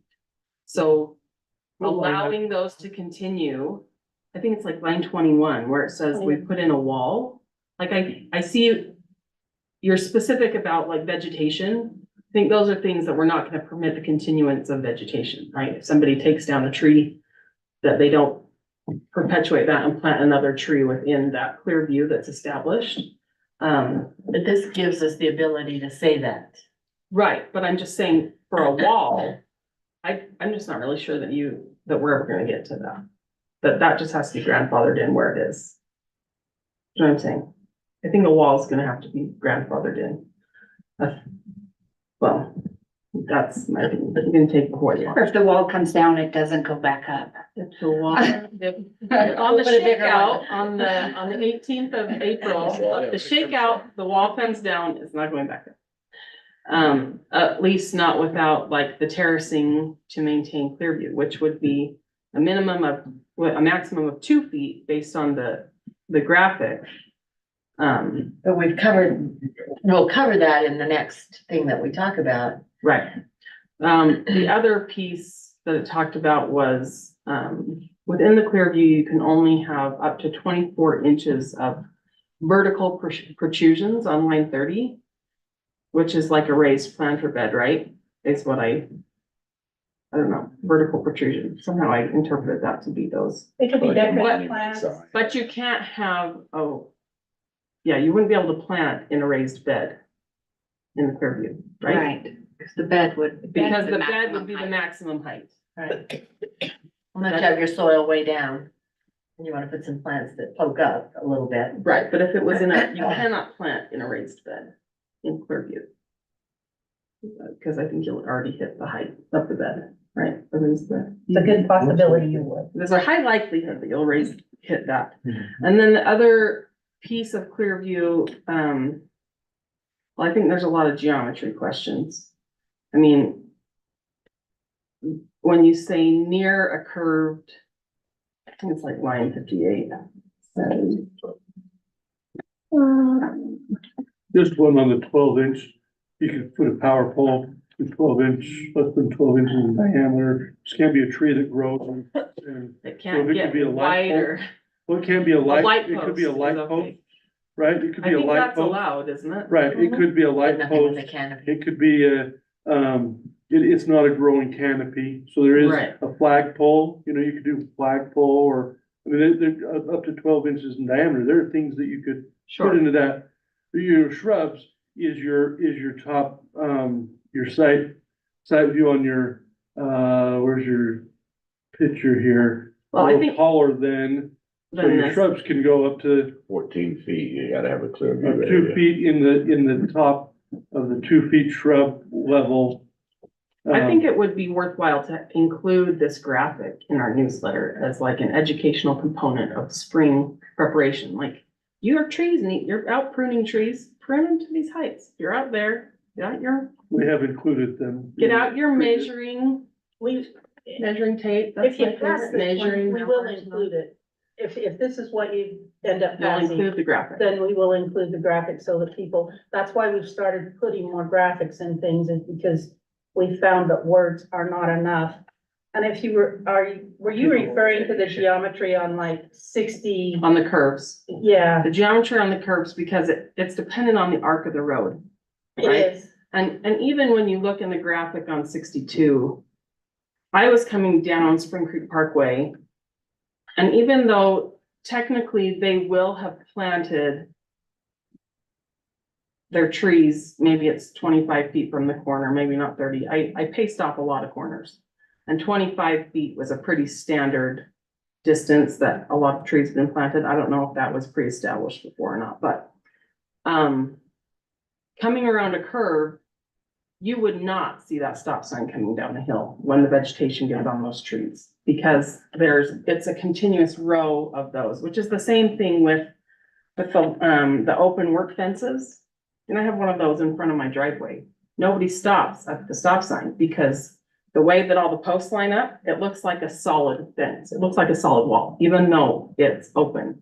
So there's a lot of geometry questions, I think, as far as like distance and angle and like how far a fence has to be set back if it's parallel to an intersection. I mean, we get real technical here. We could get super technical Well, on the geometry of how this goes. The reason there is a lot of geometry. In fact, when we talked about putting the clear view based off of the curvature of the road, I mean, it's not just the horizontal curve, the vertical curve comes into play. I mean, there's a A lot. lot of topography And issues, yeah. that is just too technical. That, To put into code, but yeah, I we don't put know how enough, to do we that. wanted to put enough so that when a design engineer comes in, they know they've got to take this into consideration and look at it and start designing for it. That was our goal, is to say, we're not going to tell you exactly how to do it, but you've got to achieve a safe result when all is said and done. And one of the things that we're running into with people, the design engineers have actually kind of done that with the grading of the lots. And then as the homeowners have come in, they've wanted to restructure the lots and they've changed the elevation of the lots. And that's actually creating a lot of problem. We haven't addressed that yet, but we get a lot of complaints from neighbors and people as people are changing the elevation of their lots. So that's why we're trying to get some of this in here, because people wouldn't even think about that. They would not even think that if they raised their lot up just a bit, they were gonna interfere with an intersection. So So maybe it would be worthwhile to do what Brent suggested and stipulate to the developers that they have to have a certain amount of a straightaway to an intersection when they lay out. Because they have their topographical maps, they know, I mean, I know they're taking into consideration a lot of things, sensitive areas and different things as they plat their lots, but well, that's what the this approach should of the be. intersection should be part of that, not just keeping the vegetation out of the corner, Right. in my opinion. How far back from a stop sign in the park strip do you have to keep trees? Just 30 feet? Right now, as long as the tree has a circumference of less than 12 inches and the canopy is above 8 feet on the Okay. sidewalk side and 14 feet on the street side, you could have it in that clear view. How far away from the stop sign, Rob? Is it It 25? varies based on the intersection design. But no, how far away actually from the stop sign should the tree be? I don't know that number, Brent. Yeah, I'm just wondering if what we're doing is enough. Do we need to hold trees back further in the park strip? To make sure that people have a greater visible on the stop sign? I don't know, I'm just asking a Well, question. that's why we presented not allowing trees in that 30 feet anymore, even if they're small caliber, not allowing them, is to get down the process that eventually you would have that 30-foot area approaching any kind of traffic device that would be clear for people to see. I agree with you, 30 feet this way, 30 feet that way on an intersection, yeah, and the cross section, I agree with what you're saying. Just so that the trees in the park strip, and now, do the homeowners do they need to maintain the trees in the park strip as well? Yes. And, okay. That's a problem, I can see that. Cause, they're getting out in the street and trim the trees and drop them into the street while they're cleaning them up. That's an issue. I ran into that over in Hiram with my bus. And where they don't do it, I get nice scratches down the side of my bus because they're not trimmed up. So, yeah, but do you want them out in the street trimming up trees? Yeah.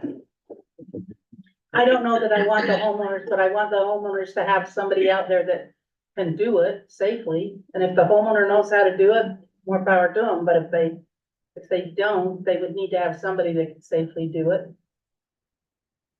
Okay, Okay. it's an education thing. It is a huge For sure. education. Do you think on, I don't know what the whole reference is, but it's E on 58, where it talks about curves, do we need to be more specific than just near a curve? Or, because I know that those drawings aren't gonna take into account foliage in the park strip coming on the curve. They take into consideration the yard. But like, is adjacent to the home.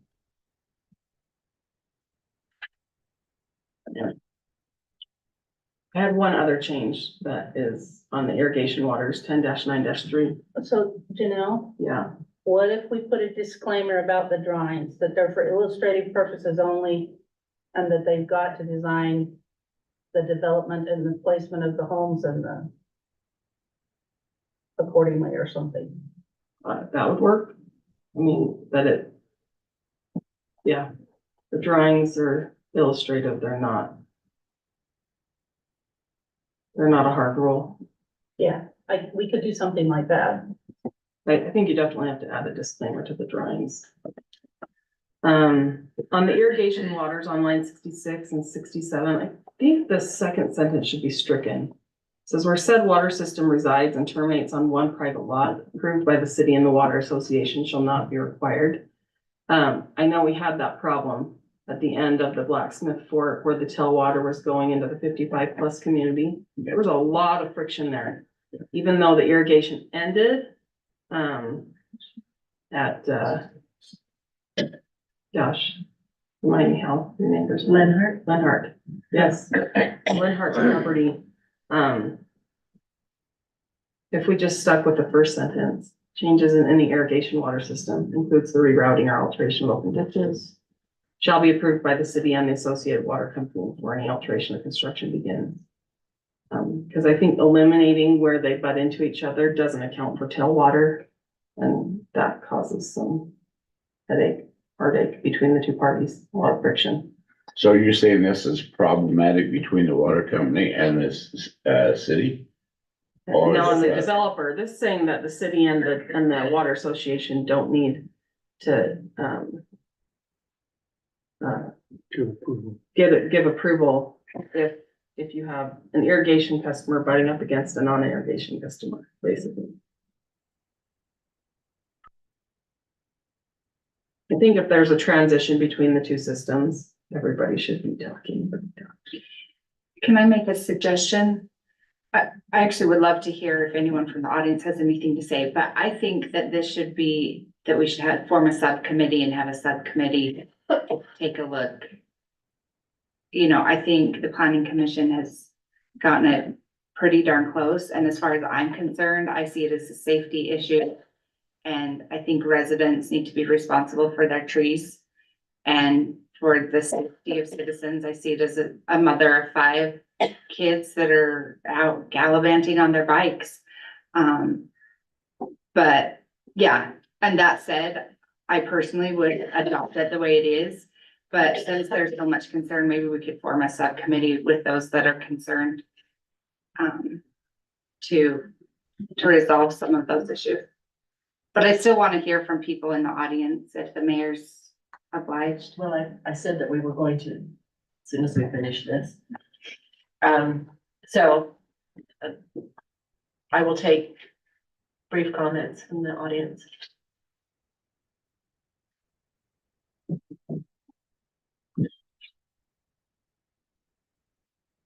Bob Washburn, Providence, also the planning council member. I'll be willing to answer any questions that we discussed if you're interested. If you didn't see the video of our meeting. My position or view of what this is about is first priority is safety. The first area that this is going to affect is new construction and building, you know, the building envelope for your home and what you put in that clear site area. That's going to be the most important and primary thing that's going to happen. It's not going to affect anybody who has an existing lot unless it's dangerous.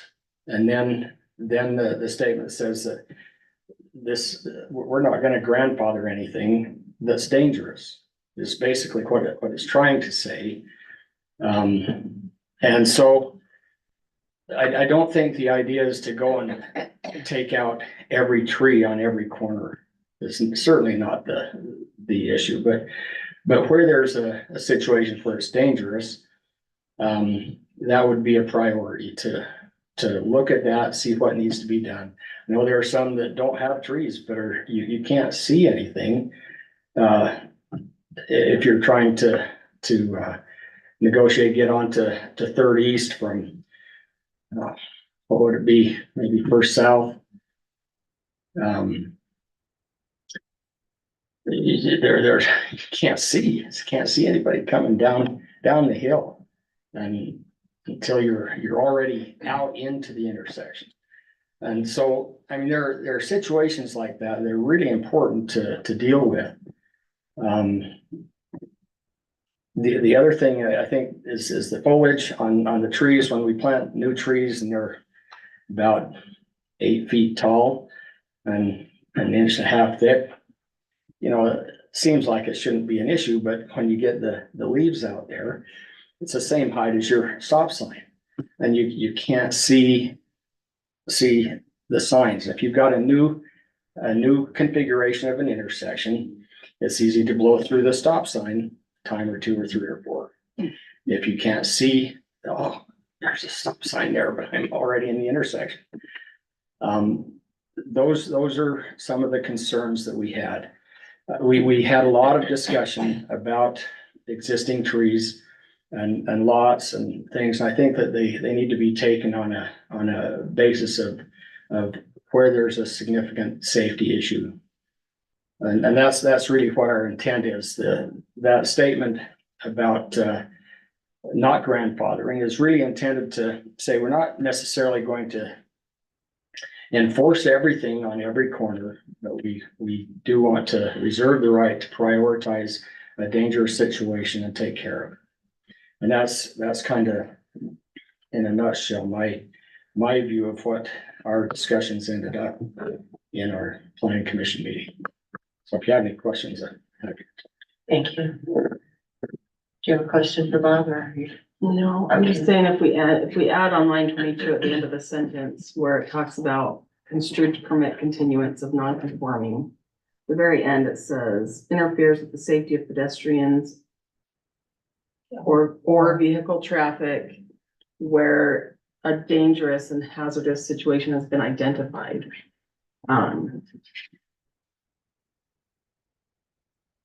That might clarify the grandfather. I think the spelling error is pedestrians or vehicle traffic. Right, yeah, should be or, but if we just said something specific on C that indicated that it was identified hazardous situation. Do we need to put bikes in there since our bike lanes go I would past say we it? probably do now. We got bike lanes. To specify what is gonna be permitted to continue and what is not. Because some things wouldn't be permitted on a technicality, right? But if it's an obvious hazard, then that justifies it. I think this one says that which interferes with the safety, it's calling out for safety, you know. Other obstructions which interferes with the safety of pedestrian, bicycle. Or vehicle. So it is calling out, it's not conforming, like to Bob's point, it is not conforming to the purpose of safety. You can say identified by, when we want to define who is that? Does it have to be an engineered design flaw? Does it have to be an intersection study each time? Cause those are expensive for every intersection. Well, that sentence gives us license to be able to fix things without spelling out every single thing, every single intersection. I think this was added in the discussion, as I recall. I think this was added specifically to address that discussion. So would that be safety of pedestrians or vehicular traffic? That's what it should say, yes. Well, we can add cyclists in there too. Anyone else have comment?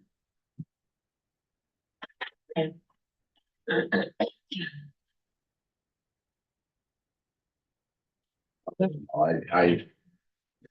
There just needs to be also, that doesn't belong here, never mind.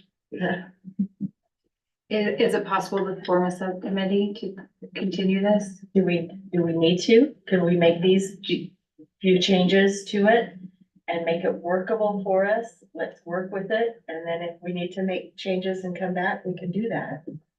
I mean, there's nothing says that when we sign it off, it's permanently there and we can never change it.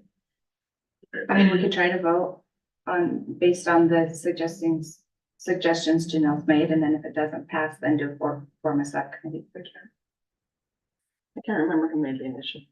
I think you did. Then I seconded it. I was getting a drink of water, or I would have. It's like a little awkward. All right, timing. I'll amend my motion. Is that how it was? I've got one more comment. Okay, So I just saw something in here that is concerning to me. Tree canopies or other growth shall not block signs.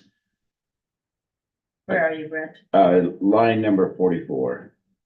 Tree canopies shall not, or other growth shall not block signs or signs, signals, or street lights. It depends on your position on the street, whether the trees block your street light or not. Or what are you talking, what's the idea there? I'm just curious. Yeah, I mean, I can stand under a tree and the tree will block my street light. What's the concept here? in my mind, it's like the power lines, right? Like Well, they if have that's to street like cut out enough that you could actually get any light through the tree. Sort of like the power lines have to be like cleared from the tree.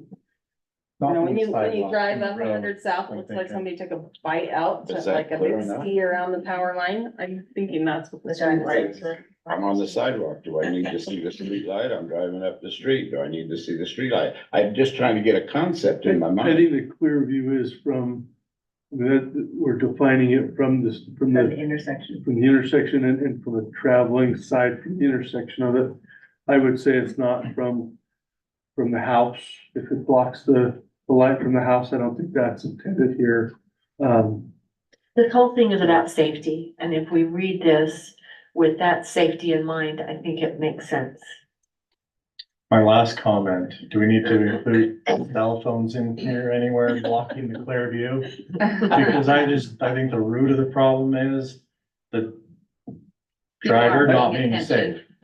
So when the child dies, it could have been the tree that was there, but I mean, it just comes back to the unsafe driver that had.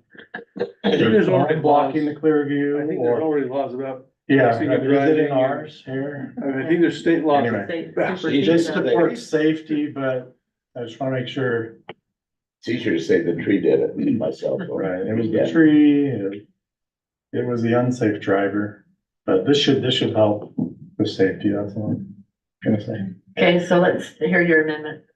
Is that right, Ty? Am I the one who has to amend it? Yeah, you would. Okay. Good luck. I'd like to amend my motion that we adopt ordinance 04-2024 with the following changes. Not online. Back to your notes. The one you're talking about is 21, isn't there, 22, or is that okay? I think 22 is okay. Yeah,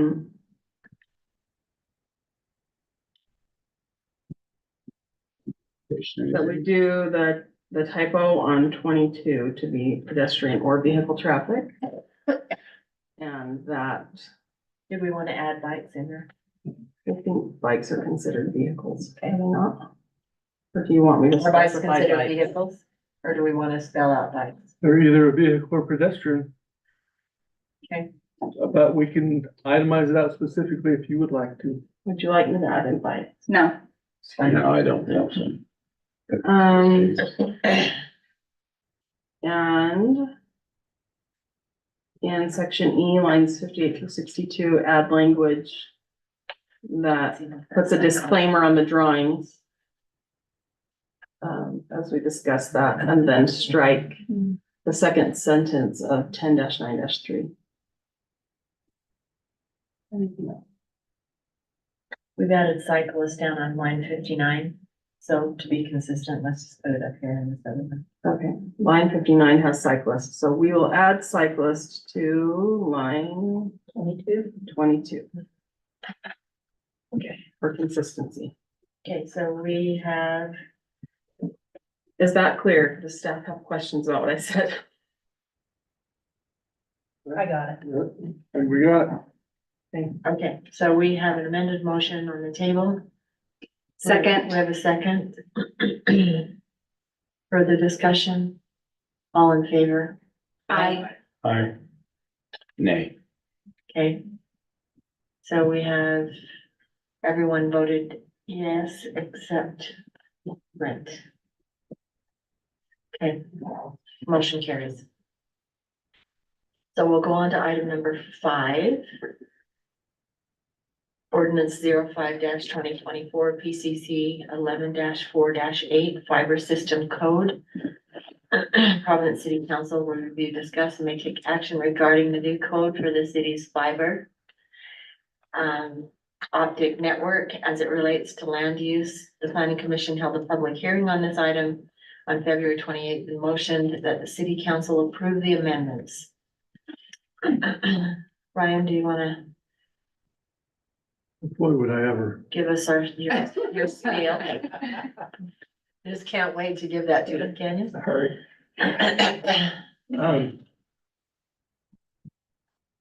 You know, the idea here is really about,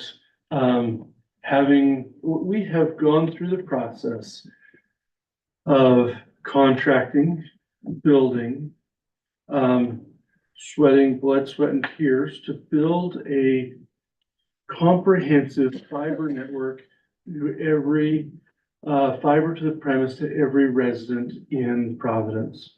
I think this is just asking the assistance and help of new development to be able to help their that development connect on to this, resident-owned fiber optic network.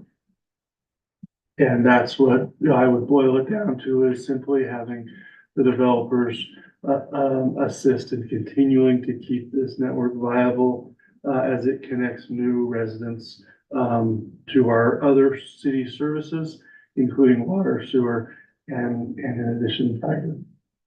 But we'll take further detailed questions if you'd like. I would note, there was added the developer, the conduit, installed by the developer on behalf of the city. The city may at its option, so I may recommend striking this, but the city at its option may choose to have it installed. If we have conduit and we say, hey, we're here, we have the conduit that matches our own system, without the ad, it would be flexible to allow us to have either city or the developer. We obviously prefer the developer, but if there is a chance that we say, hey, this one, let's put that in, and the fiber trench is already open and it's quick, that is a possible. So as it was drafted, that's kind of a bit of the thought, but adding a developer, I think that came from the planning commission, and this is in development code, so it's appropriate to ask them to do it. So anyway, but it's new code, it's adding to our development code, and so that's what this is about. If there's any questions, I'll take those, but there you go. I think if you just say installed by, just installed on behalf of the city, it Yeah, doesn't just be call out installed. who's gonna do it. Anyway, either way. That way it that's where- doesn't take our flexibility away. Right, it came as it's presented, it came presented that way from planning commission for there, so they did include that. Okay. I just drawing that out. Anytime you can build some flexibility in there, it's good. Yeah. Okay, I will entertain a motion. I'll make a motion that we approve ordinance number 05-2024, ordinance amending the city code, title 11, subdivision regulations, title 4 standards, design standards, section 8, fiber systems. Okay, Oh, in my motion, I would make a motion that we remove developer. the developer as the developer and just leave it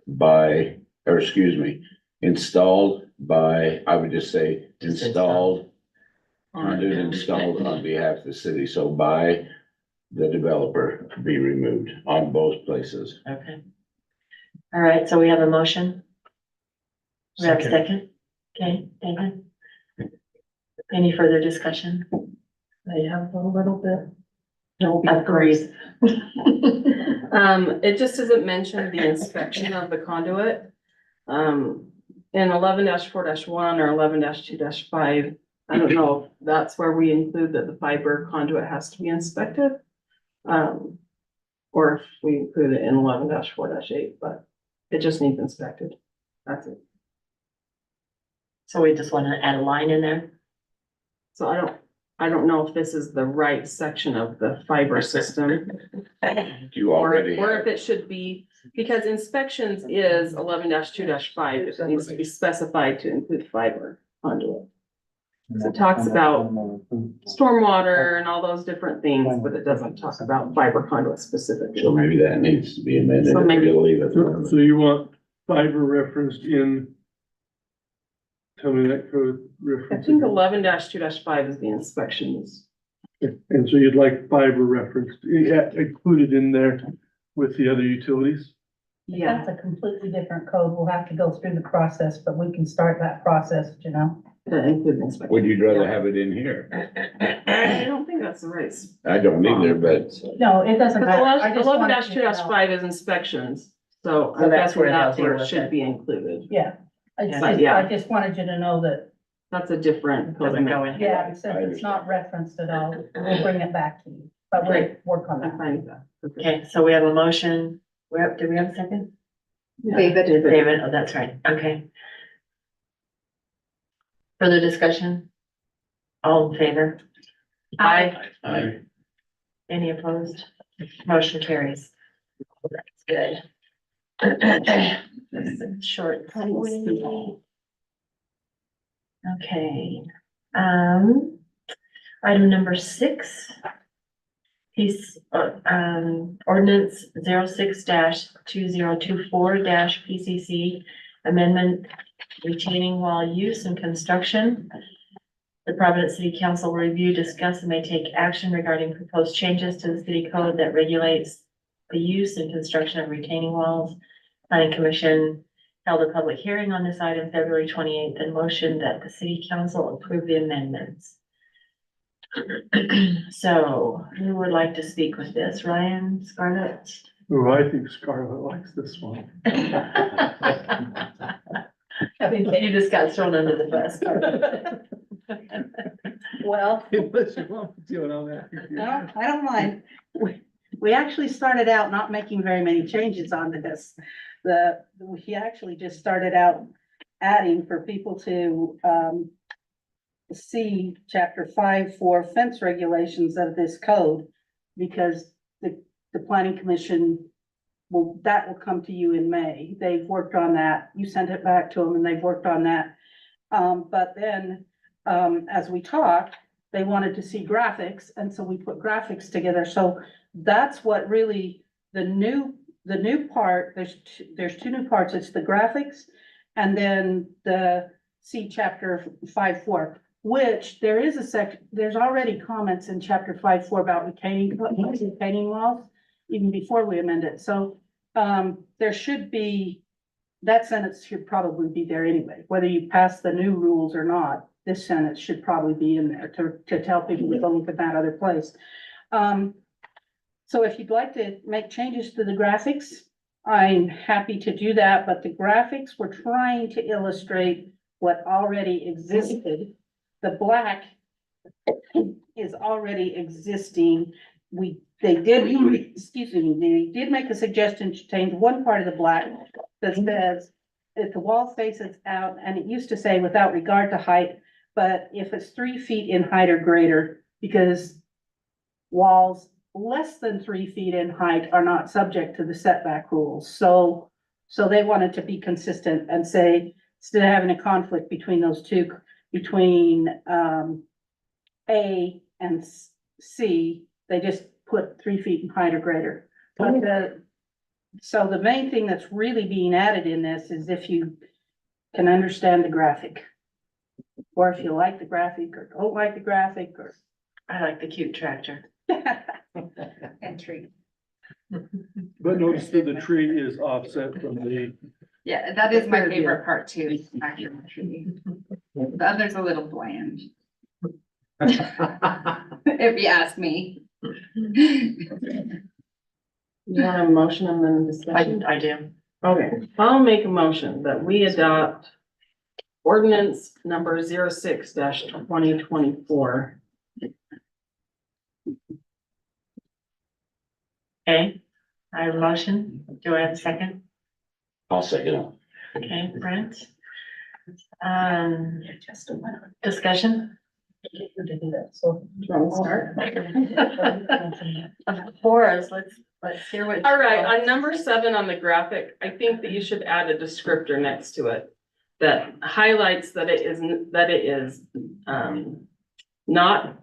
outside of the setback.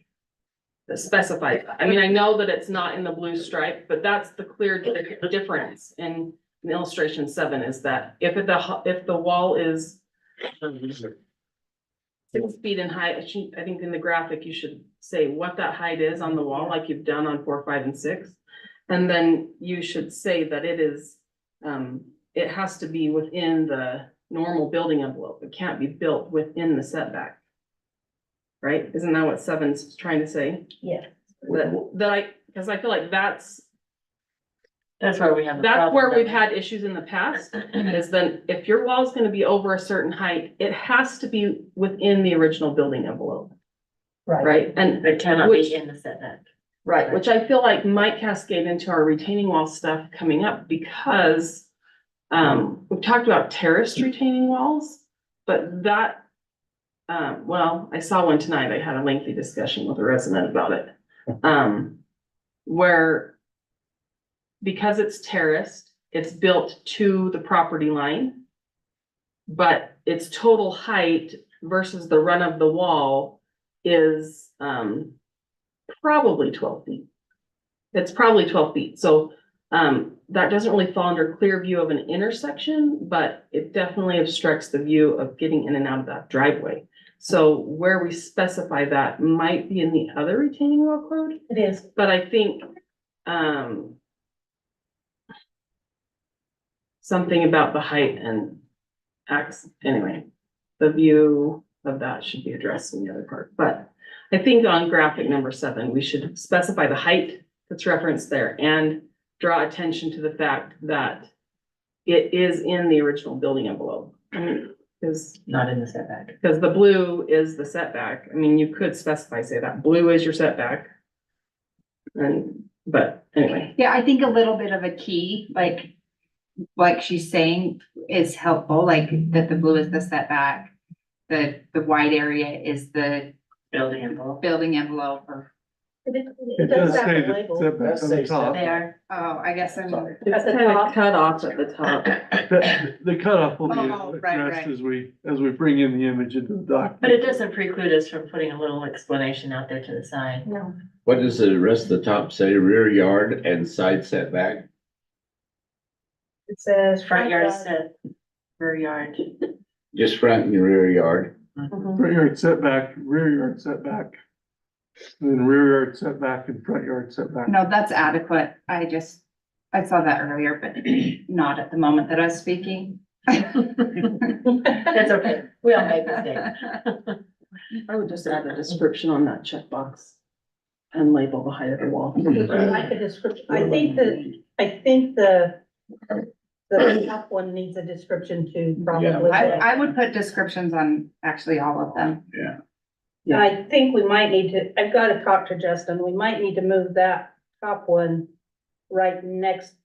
to the So one setback. is in height in 6, right? Is that right? Illustration 1, is if the wall is higher than 6 feet. Yeah, And the And exposed it's, side it's is, not shared in cost like number 3 is. right. but its exposed side is to the homeowner. Yeah, Right, but the whole footing is inside the building envelope, which would imply that it's the footing. could not be- shared. The footing could be in the setback, that's the problem with that illustration is the footings can't go over the property line, but the footing where it's under the setback, the footing could be under the Could be. setback. But the height of the wall would not be able to be in it if it's over 6 feet tall. But the footing could be. Well, and there's no reference to illustration 1 anyway.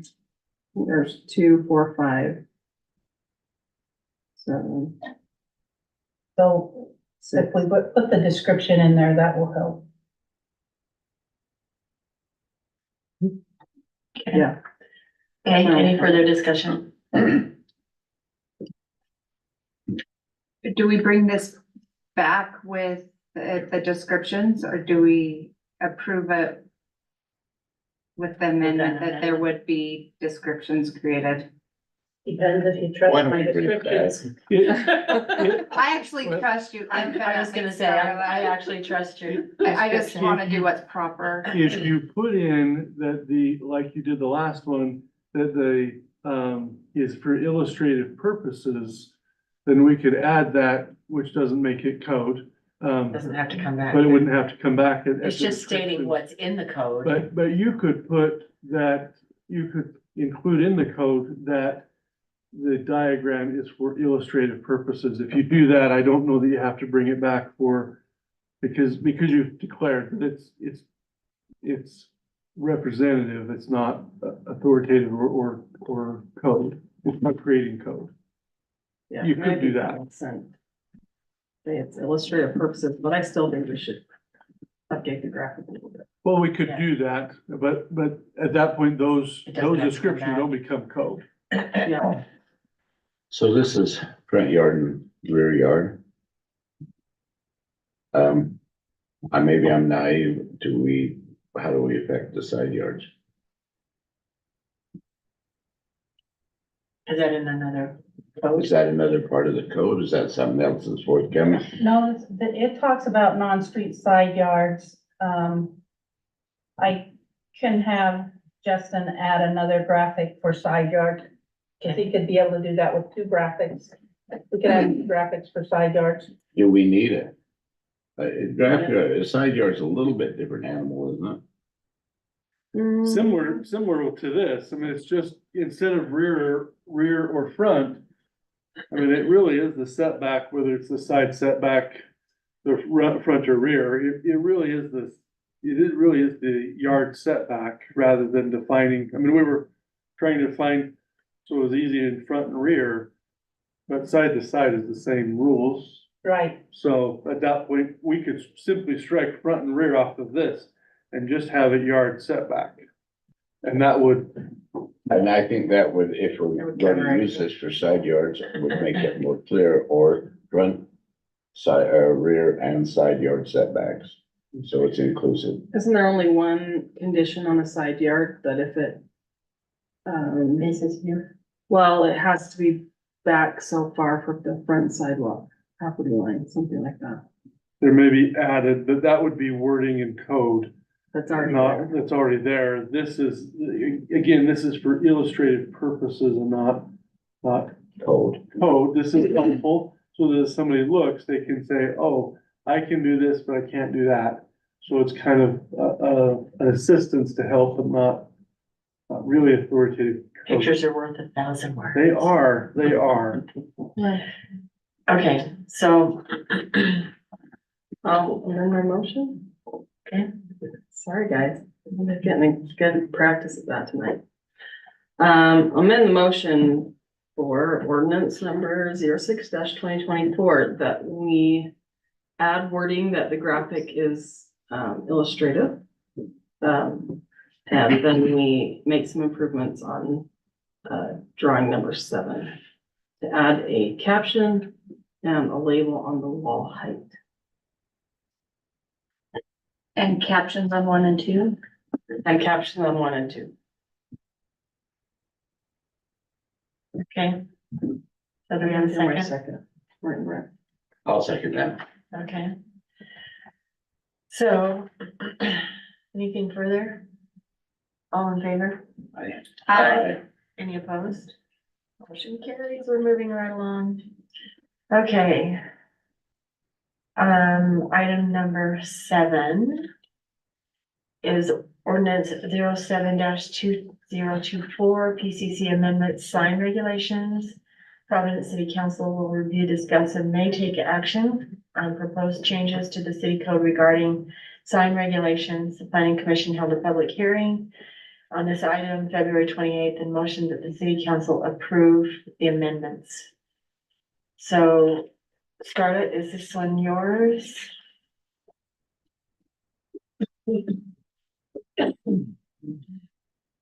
So we've known for a while that we needed to look at our sign regulations, but it really came apparent when we realized that we have allowed the signs along the highway to have lights on them, but our code says it doesn't. And, I don't know whether which came first, the chicken or the egg. Whether it was a mistake when we redid the code, because we had a sign code, then we redid the sign code. And I don't know if it got convolvulated when it was redone, or whether we just plain missed it. Because from the first, those highway signs have been allowed to have lights on them, so that brought it to our attention, and once we started looking at the code, then we again took the opportunity to try and clarify a few things. We added some new signs that we didn't have in our code when we redid it, like the blade sign. We took the roof sign out of our code, and now this wanted to put it back in. So we're putting that back in. We addressed strobe lights. We addressed public service announcements. We don't want people just using electronic message boards anywhere and everywhere, but we do want to be able to have public service announcements come in without having to get a conditional use permit, so that when we're going to do the parade, or somebody's gonna do a fun run and block off part of the street, or they're gonna, like down on 300 South, where the developers are closing 300 South. We want people to be able to utilize those signs without having to come and get a conditional use permit. For a couple of reasons. One, we don't want to make them go through that extra time process if it's kind of an emergency fix on a road. And two, technically, a conditional use runs with the land. So when we tell somebody they can put a sign in a certain place, technically, anybody else could come in afterwards and put a sign in that same place. So it's best to not do it by conditional use. It's best to just utilize it as a public service announcement. I looked at how other cities do it, and that's what I found in the several that I looked at. They clarified a little bit about who could remove signs, and the appeal process if someone wanted to appeal. If we said their sign wasn't appropriate and they said it was, there's got to be an appeal process, so we've added that in there. But it does put a disclaimer, kind of, that we can't be everywhere and take every single action. And if we happen to miss a violation, that doesn't mean that we throw the code out the window. We don't have to turn around and try and catch everybody. That would be sometimes like trying to catch every person that was going too fast on the road. You just can't do everything all the time. So that's what that little disclaimer is. We will try our best to be consistent and to enforce it evenly. But if we miss one, we don't want to be held liable and have other cases thrown out just because we missed one. So that's pretty much, and we did add, as you can see, we added several notes. It was much easier to change or add a note than to try and incorporate it into either the definition of the sign or somewhere else in the ordinance, and just have it along with the chart. I talked to a couple of the different sign companies and to get their input on what they thought would be, if they were looking at our code, the best way to do it, and that was their advice. So that's how that all came about. And then the planning commission looked at it, and one of the things that they talked about were murals. And so we've incorporated murals in, so that there's a difference between a mural and a wall sign. And we've actually got that from Logan. So we're very consistent, if I can stay consistent with our neighboring cities and it works well with our code, that's what I try and do. I usually check them first. So there's a couple other cities that are pretty reliable along the Wasatch Front, but that I know their attorneys and whatnot, so I know copying from their code is a safe bet. But if I can be consistent with people in the area, I try to do that when I bring stuff forward to you. So that's where it came from. Thank you. So I will entertain a motion and then we can discuss. I can make the motion on this one. I make a motion that we approve item number 7, ordinance 07-2024, PCC amendment sign regulations. Okay, I have a second. I'll second. Okay, David. Okay. Discussion. It took a lot to go through all this.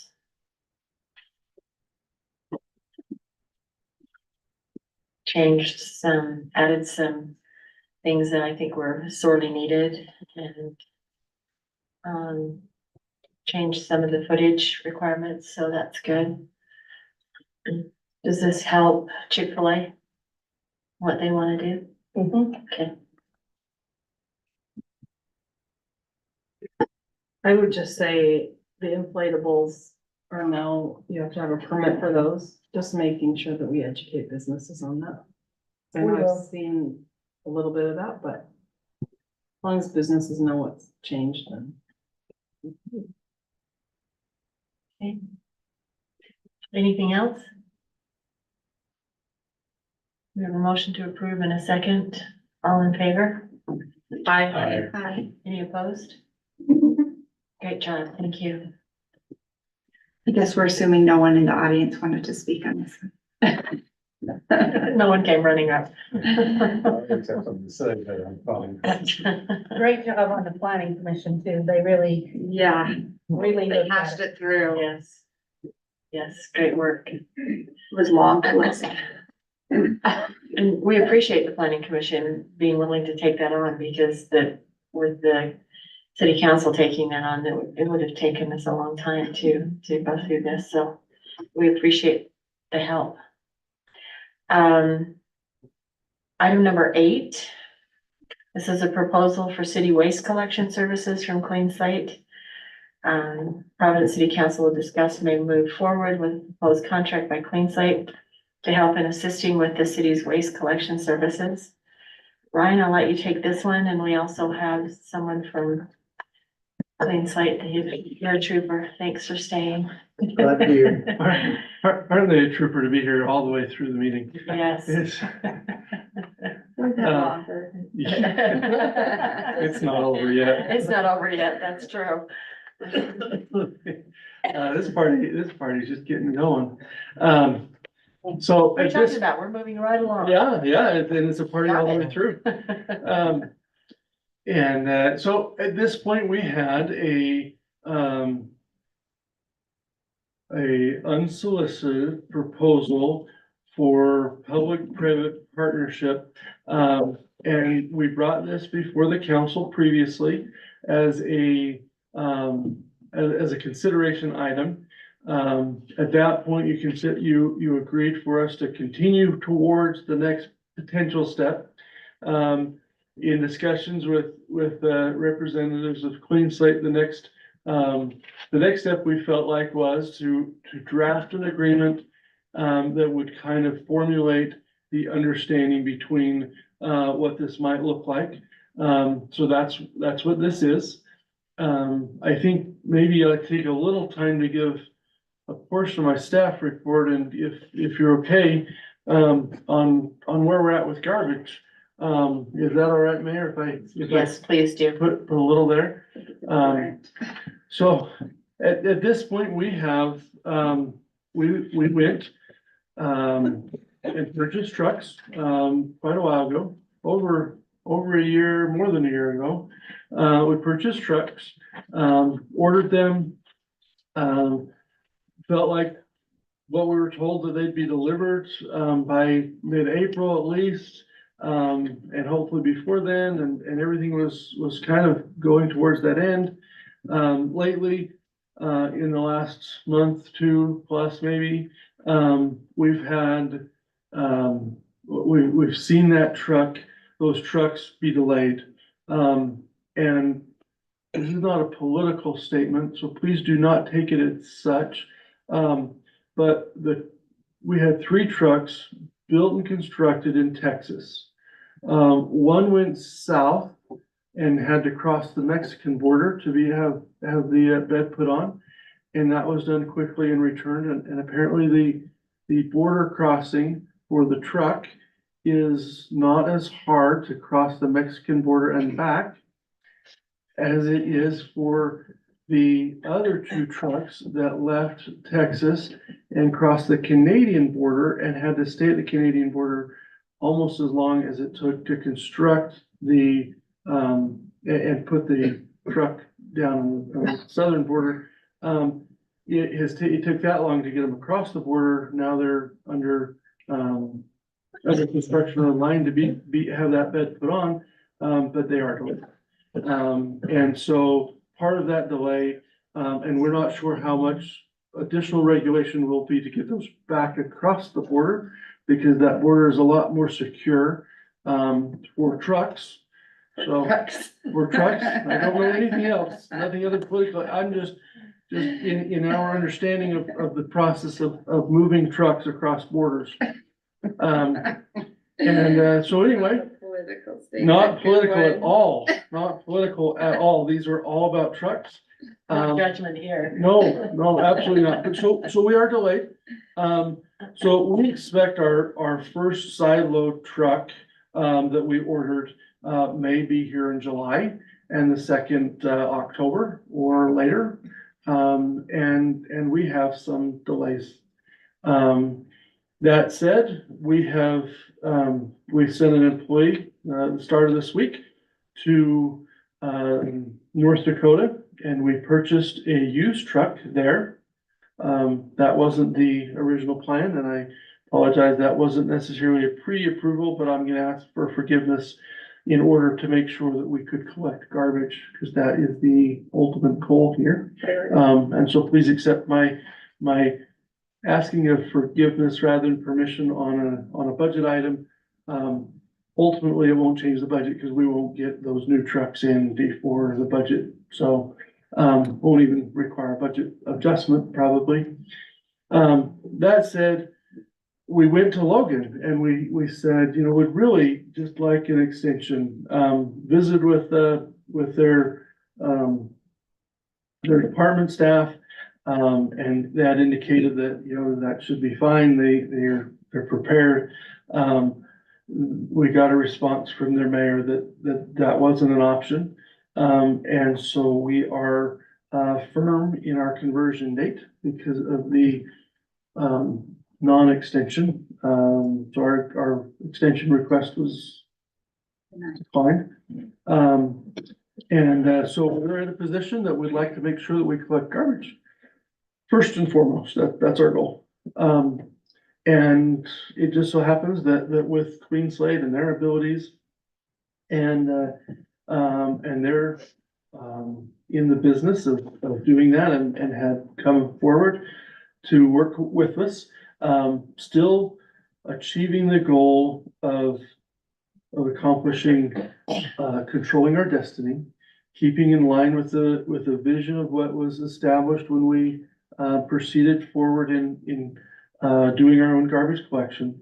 So back to this agreement would be to contract with Clean Slate to provide the labor. We'll still acquire the trucks. We're still got leads on another truck, so we're working to acquire some of that. They do have trucks that they'll help assist us in different manners. But at this point, this is to contract with them to provide the labor, the supervision of the staff and the maintenance, the regular maintenance. If it's large maintenance, it's our truck and we'd go through the warranty process or go through the major repair process. But this takes care of regular maintenance, labor, they would cover insurance. We compared it with our own pricing, and we're projection wise, we're within about 1% of the projections we had for the items that they would take on to their service. So at this point, this isn't really a decision about cost, because we figure that's within the margin of error. So while we like to be accurate, we're not perfect, and 1% close, we thought was good. But we think this is a viable option. It's the preference of the staff to proceed this way, but we would like this council to know that we are prepared we will be prepared to provide garbage service under either of the options you select. We will follow and do as directed, but this does help us make the conversion. And so anyway, I think we would recommend moving forward. And if there's questions, we have a representative here and he can help answer that. His brother has been, I should tell you, his brother has been great to respond. And he is on a cruise in the Caribbean. So I don't know how you drew the short end of the stick, but he's on a cruise in the Caribbean, but has been excellent to respond to questions as we went through this. And I don't know, Keaton was the other brother, but I'm Riley. Riley is a trooper to stay and and go through all of this with us. And so anyway, it's a team effort on that side. And, anyway, there you go. That's an update and a description. How do you like that? So there you go. He's my little brother. I've been cleaning up after him. Typical. We won't tell him you said that. Are you bigger than he is? Yes, ma'am. Okay, There you go. and that's all I can. That's exactly right. Okay, so I'll entertain a motion and then we can discuss.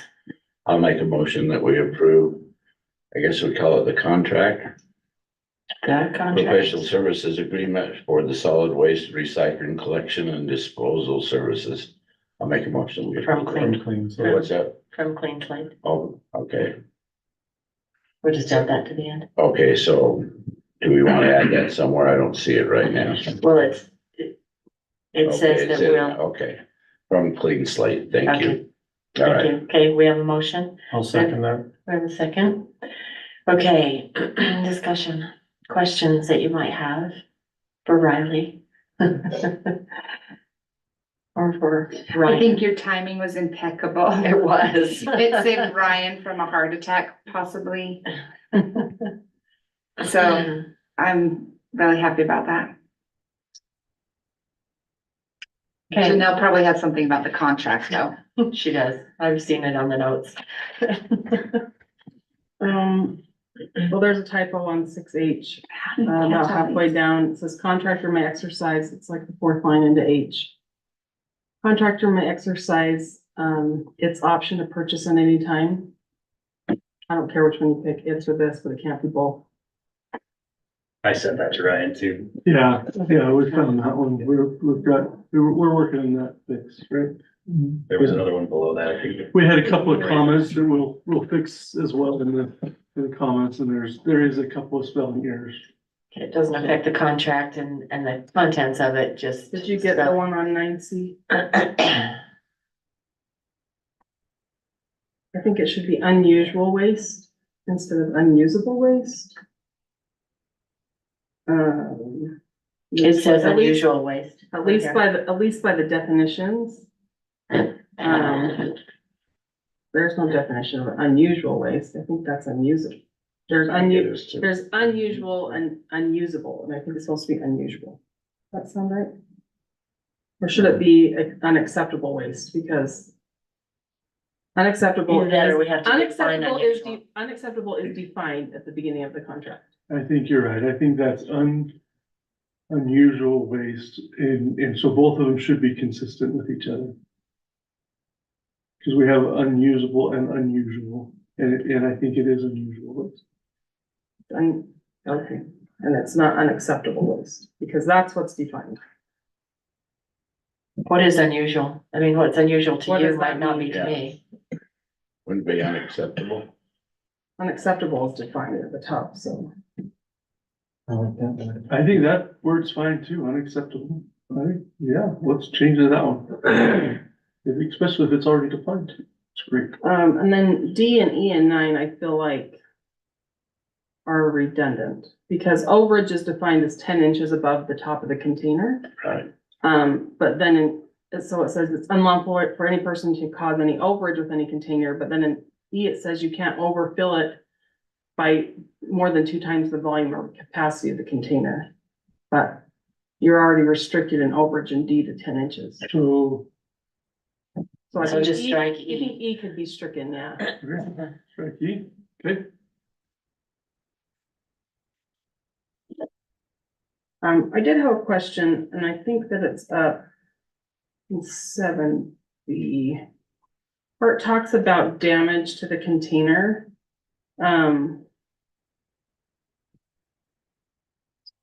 Is it negligence if the arm like crushes the trash can?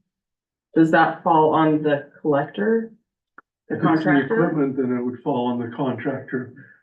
Or if they drop the can and break the wheel. If it's equipment based, then that's on the contractor. Okay.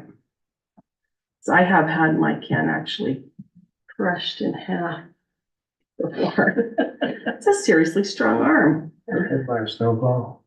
Who's got hit by it? Now, that would not be covered in this agreement, By a snowplow is different. Is a different person operating, so. Okay. And then the commercial services in 8. It,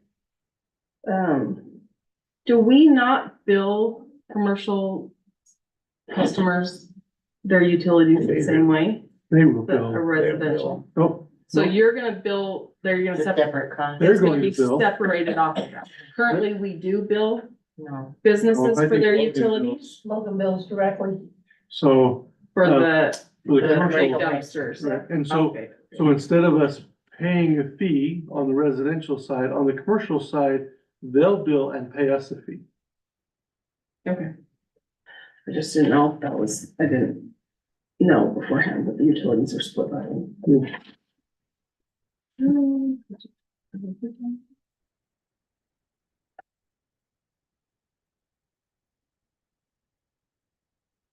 Oh, this is just a typo on 24. It should be, this is in addition to, this is in addition to 6F, yeah.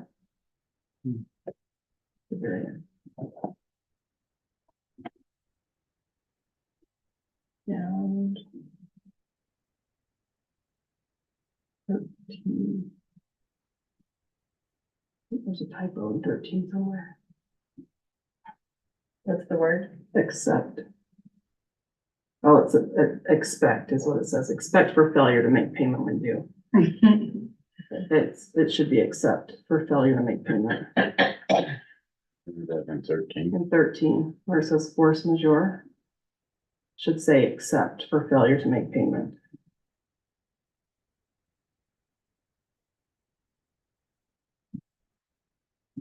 You got those. That's all. Okay, minor adjustments to the wording. Okay.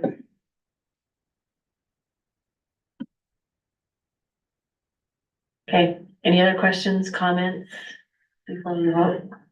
I just have to agree with the rest of the council. I think this came at an opportune time because of our situation. I don't know, I hate to be out there with a wagon hauling garbage. I actually told my husband he's gonna have to get a truck and start hauling by hand. Well, He didn't think it was that funny. He's like, no, really, what are you gonna do? I'm like, Ryan's got it figured out. I think this, You've got Route A, Monday. 7 a.m. And we'll let you, 7 a.m., it starts at 6 a.m. It's gonna have to start at 6 and go till midnight. Only 10, because our noise ordinance ends. And so a you gotta have it spillover done to by- Tuesday. We're gonna have to extend that noise ordinance. maybe I could rent a school bus from Cache County. We could load it on that in between the runs. And we'd all have to be on one end pushing it out the back, right? Yeah, I'm Okay. with Kathleen. no, I think it's an opportune time. The other thing we don't know is the condition of the truck we bought. Yes. Do we? We had we had one of our employees go out. I know you did. But But the mechanical operation of the truck, we don't know how long it'll last, but, It's like buying a used car. we did have somebody go out and operate it. that it worked okay. That's the report we got. All the bells and Okay. whistles seem to All work. right, so But it was surplus, and so we're not under warranty, it's as is, but it's gonna be something. Can we find out when it was built? 2017, I think, was the bill. Day of the week. I think it was, started on a Tuesday. It's gotta be better than the bus idea. Yeah. And it was original intent is that we would rotate these trucks on about a 5-year rotation, which this truck is about a 5-year rotation. Yeah. Well, the good thing is that these trucks are not available just on your average street corner. And so when we get our new trucks, we can decide to sell this and Yeah, perhaps sell it for more than we bought it for. right, that's So- a possibility.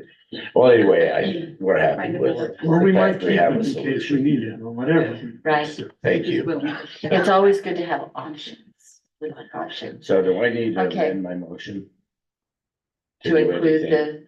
the To minor strike- changes. To strike 9E and anything like that? Does he need to name each of them, or can we say the minor changes that were made? Usually you can say as discussed or stated. Okay, Okay, so I'll amend my motion. To approve, do I need to restate that? Yeah. Okay, I'll amend my motion to, for the professional services agreement for the solid waste and recycling collection and disposal services for, from Clean Slate. from Clean Slate. To include the items that were discussed by council during the discussion period. Okay, we have a second? Second. Okay. All in favor? Aye. Any opposed? Motion carries. Can I ask a question? You bet.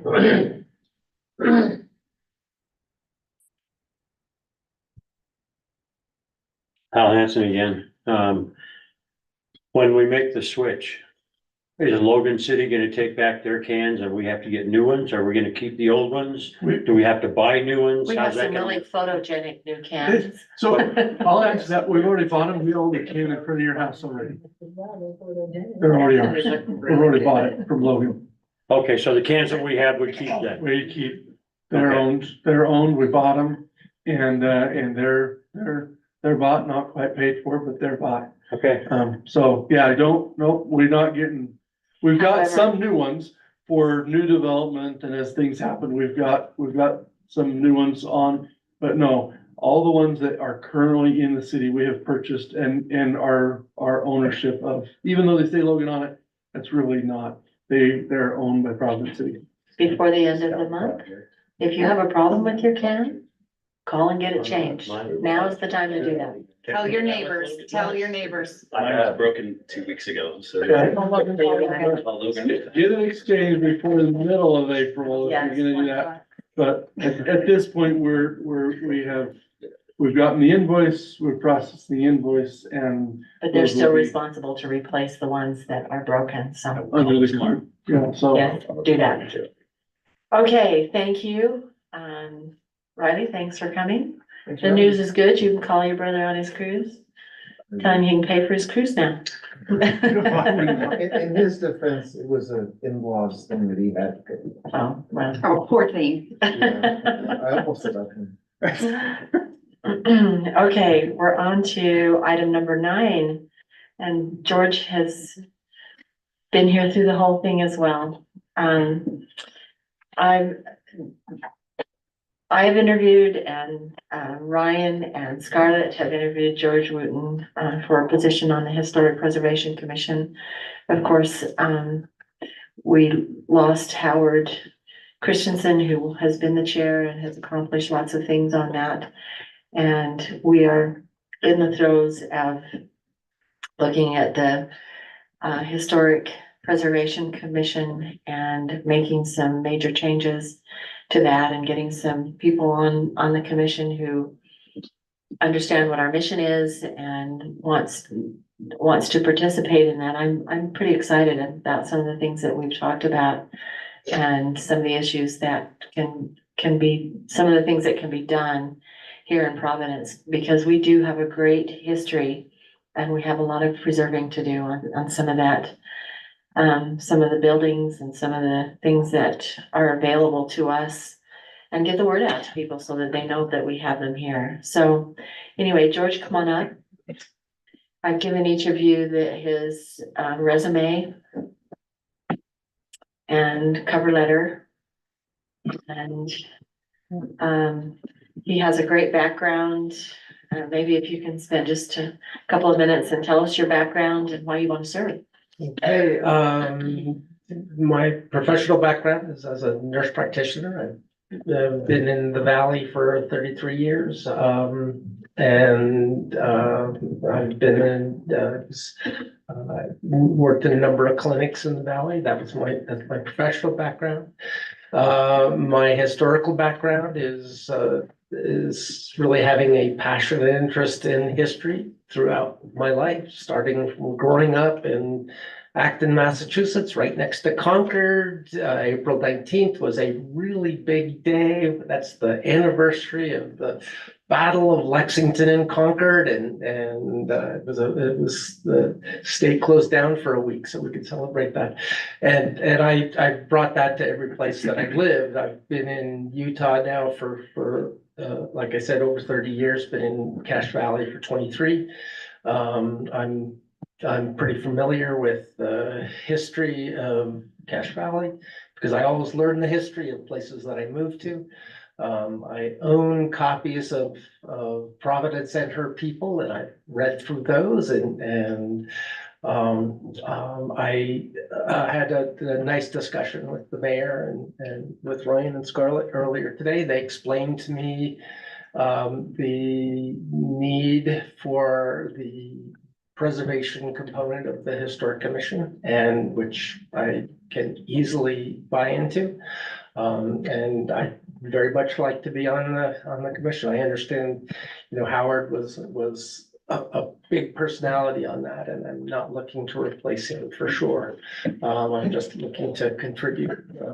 I like living in Providence. I'm retired, but not planning on going anywhere for a long time, and so except vacation, which Swims with sharks. I swim with sharks. Yeah, I just spent last week swimming with whale sharks, and so yeah. And George does live in a historic home. It's on the corner of Main, it's on the southeast corner of Main Street. Yeah, Is it yellow? Is it still yellow? It's a yellowish. It's the Godfrey Furman House for those of you that And my know husband's early family Providence lived in it. history. The Matthews lived in it. He was a school teacher. Mhm. Right. Pretty fierce guy, I hear. So, anybody have any questions for George? Awesome to let your talent. I just hope And your this isn't resume's as awesome, too. controversial as stop signs. I just appreciate you being willing to serve, and yes, I Yeah. think swimming with whale sharks is Okay. very cool also. Yeah, Janelle and I would for sure come with you. I did that in December, actually. Oh, Cool. did you really? I did, Where did you do that? down in La Paz. Yeah, that's where I was doing that too. Very cool. Did you swim with sea lions? I didn't do that one. Oh, they're really cute.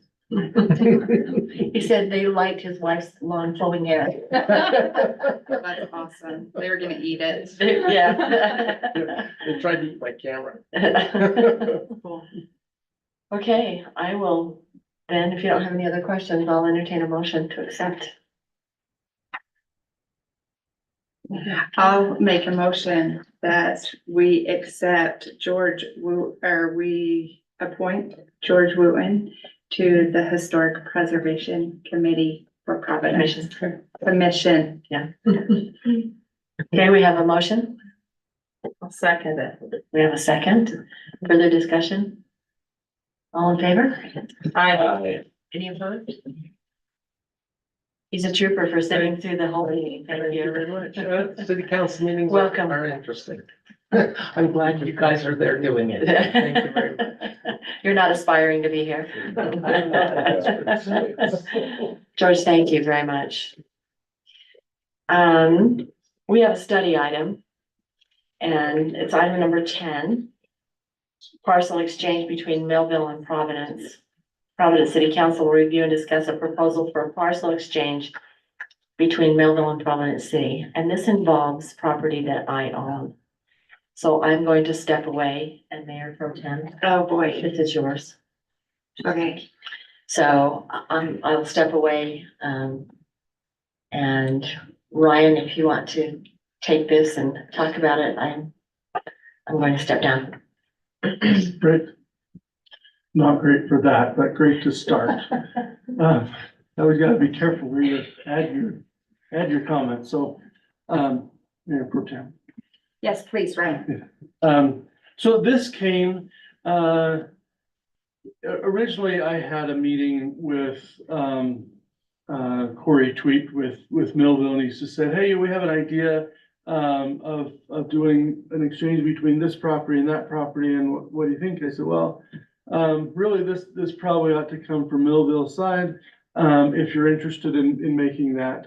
And so they've come, they have gotten, and, I don't know necessarily an applicant, but interest, an interested party, that, you know, the mayor has indicated she's part of. This parcel went to Millville and said, hey, we're in Millville, we'd like to, consider moving to Providence so that the entire parcel, owned and controlled by us is developable within the same city. We have had, these spend love, I've had the spend loves in my office, interested in developing in Millville. Millville has clearly had them in their office. And so at that point, that flow of many of the sewer and so the topography of this slopes towards Millville. So the two parcels, on their face seem like a possible. The ask of Millville, and this is what a study item is. The ask of Millville is for the consideration of Providence to put together a subcommittee, as you've discussed before, put together a subcommittee, so that those two entities can work, jointly towards the future steps. So this is not, you're not approving anything, you're not, even considering really anything for approval. What you are considering is Millville's formal request for Providence City to form a subcommittee that could work with their subcommittee on discussions of further consideration. We have had a public member send in a note, and what I will read through and try to answer. They have questions, so I'm going to read through theirs and try to answer as the question is.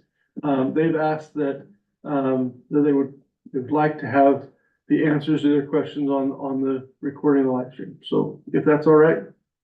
Great. Okay. So it says, hello, my name is Alan Miller. I'm a resident at, I'll leave the address off, but it would be part of your, in Providence. I am unable to attend tonight's meeting as I'm out of town. I have questions concerning item number 10, partial exchange between Millville and Providence on tonight's city council agenda. I don't think tonight is a public hearing, which it is not. But could you be sure to address the following for the public's information? What will be the process for examining the proposal? That's the first question. And that would be, as Millville's outlined, have a subcommittee. Those subcommittees would meet, discuss potential issues, and maybe potential hiccups. If we provide water in, what does it look like for the transfer of connection between Providence and Millville? What other possible items need to be resolved? And so the process would be that the council would select a couple of your members along with the staff to be able to work with Millville. So that would be the examination process. If it is decided to exchange the land, would the new parcel be subject to the city's annexation process, where the planning commission would recommend a specific zoning for the parcels after public hearing and public input? So it does follow many of the same processes as annexation. It's truly a boundary line adjustment rather than a true annexation. And so it has certain designations, and there would be some process to identify the zoning. So yes, there would be similar process. It is called different and there is some differences, but it's a similar process to disconnect and annex, but we call it a boundary line adjustment. So what ordinances does the city have, like noise and light ordinances, that could affect rumored plans for the parcel to be built as a baseball stadium? At this point, I wouldn't comment on rumors one way or the other. that would be up to the owner of what that future would be. And because it is outside of the city limits, we couldn't and wouldn't have received a specific applications for things. We have noise ordinances, as anything, and that is from, 10 PM to 6 AM. We have restricted noise ordinances, and if there are exceptions to that, they have to come to council. What is the connection between Mayor Alder and the group owning the properties that Providence would receive as part of the exchange of the Sith Alder Farm? At this point, the mayor has indicated she has a connection. The detail of that connection would be hers to indicate if that was appropriate for her. But at this point, she's indicated, that she has a connection, and for that, she stepped down. And so, so I would say, as we proceed forward, we're not looking for the particular connections. We're looking for the, for whether it would function, in that boundary line adjustment, and that's it's coming from the other. So, I don't know that I have the ability to comment specifically on that question. So I'm gonna leave it a little broad, but I apologize for that. I just don't feel like I'm comfortable knowing all those. Look forward to hearing your answers in the live stream. And so it's accomplished. I've read the letter, I've tried to answer the question. So at this point, the summary of what it is and the one response, I don't believe we received any other public comment or anything of that. No. Could I add one thing? Yes. Ryan?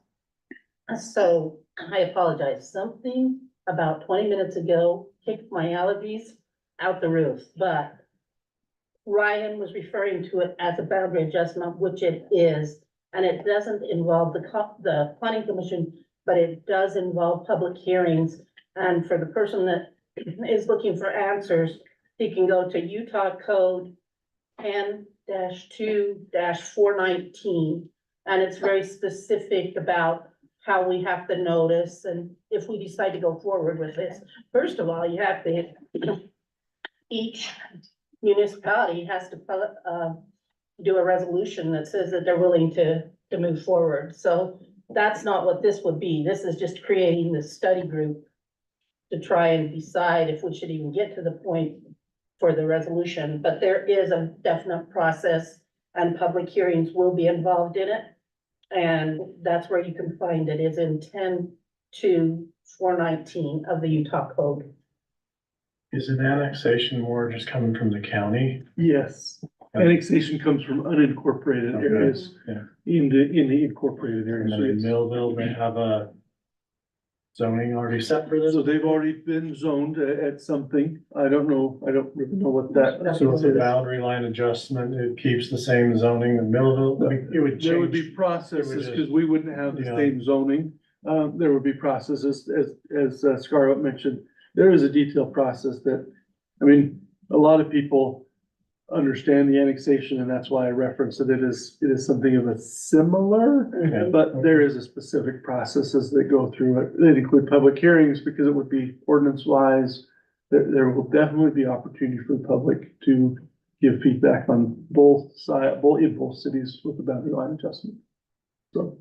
Myself, I think this is a worthy study item. I think we ought to look into it, see how it shakes itself out, see, how it works for us. It's gonna be hard to service the property they're requesting.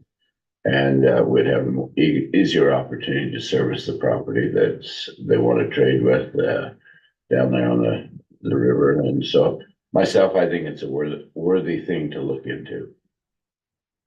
Yeah, I think so too, especially where it appears as if both land owners are on board with the switch, like the Spenloves would prefer to be in Millville. We'd want to make sure. Yeah, that's definitely part of the study. Right. But if they weren't interested at all, or if they were here saying, no, we want to stay where we are, that would change my mind.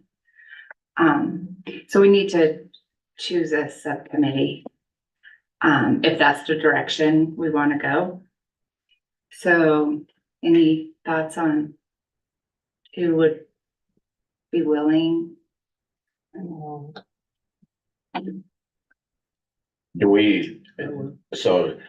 you wanna, a council representative and. I and think two council representatives somebody at and large. then, and, Three at large or two, how, and So two council we can't have representatives a- and Ryan, Yeah, and Scarlett, well, and Scarlett.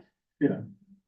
So, but we can only have two council Mhm. representatives. Clearly, the mayor's out for these meetings, except Oh, she's I'm right over there. requested as a landowner. I'm But just a citizen. we know you are. I'm good with it. Any more comments? yeah, is there anyone here in the audience that wants to comment on this? If you want to come on up and make sure to state your name, that's for the recording. I've sat here long enough that I need to comment. My name's Kendall Pace. And I briefly looked at the request that Millville put out and just a comment, I don't understand, it seems like it's not a fair trade for them, so I'm not really understanding why they're wanting to make the trade in the first place, and maybe that could be answered at some point. It seems though, however, that the property that's being exchanged or proposed to be exchanged gives heed for a baseball stadium to come in. And that's where the concern starts. What's gonna go in there, and it's hard to say you're for or against it when you really don't know what's going in there, but it's been publicized that that's the intent of that area is to become a ball field. I think some of the residents believe it's gonna be a ballpark. Don't really understand, the idea is to be a baseball stadium, and there's a big difference between those two. Just doing a little bit of research on baseball stadiums, is that, baseball stadiums don't exactly attract the best crowd over time.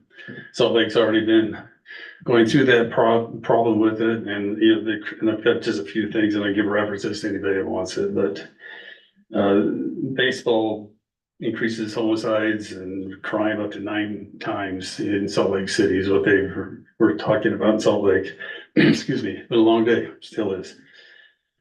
It also mentioned in this article that prostitution and peddling dope increases quite a bit. It got down to the point that 28% of the homicides in Salt Lake were caused right around the stadium, which is what we try to avoid.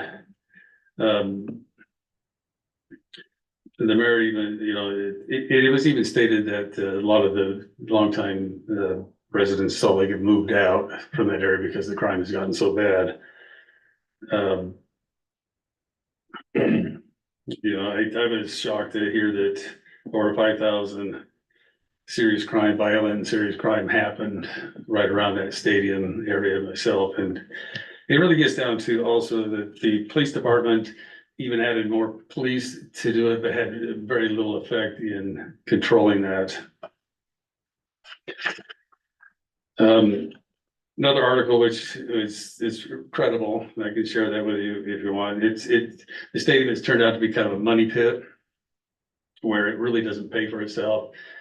And I believe with Salt Lake, I know one of the stadiums is actually proposing that they increase sales tax or property tax or some way of funding this. And that's the last thing we want here in Providence is more sales tax or taxes, period. So we try to avoid that. It also has another detriment of drawing the entertainment crowd in our city that it draws them away from other entertainment things such as going to the movies and spending their money in the shops around those areas, and it just transfers them over to a ballpark instead. So it really affects the businesses that are in the city themselves. I know the mission statement when we moved here, it was the mission statement for Providence was to keep Providence with a rural, I can't pronounce that word, like feel. We seem to be trying to migrate to a urbanized like feel, and that goes against the city's intended goal. I'm opposed to bringing the stadium in here, and it feels like that's what this transfer and this exchange is all about, is to bring a stadium in here, which will increase crime. As we were talking earlier, we can't even control the speeding that's happening and the lack of stop. We don't have the law enforcement to even stop what's going on with our running stop signs, running intersections. I know there's rules about blind intersections, you know, we don't, I have yet to see law enforcement in here stop anybody, obviously, a traffic violation. So we're definitely deficient on having law enforcement. What's your license plate number? Yeah, I know, and I'll be targeted. Yeah. I just wanna make sure that we show that they're working hard. I have one that flips around, you can't tell. It changes that. Just teasing, just teasing. Yeah, I know, I'll get a ticket tomorrow night.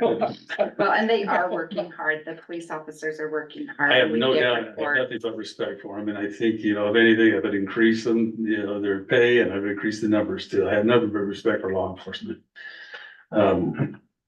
We just seem to be short on that, and I think to Jeff's comment about people's visual block, I'm getting tired. Here's a cell phone, we just don't have enough law enforcement, and people without law enforcement are seeing law enforcement at these intersections. Some people are good enough to obey the law no matter what, but there's a number of percentage that won't. So we need to. Yeah, pay I've attention. gotten a ticket for rolling through a stop sign. Here. in And you Florida. admit to it, But yeah, it was Yeah. a while ago, but so, it happens. So thank you for your yeah, time. thank you. Research.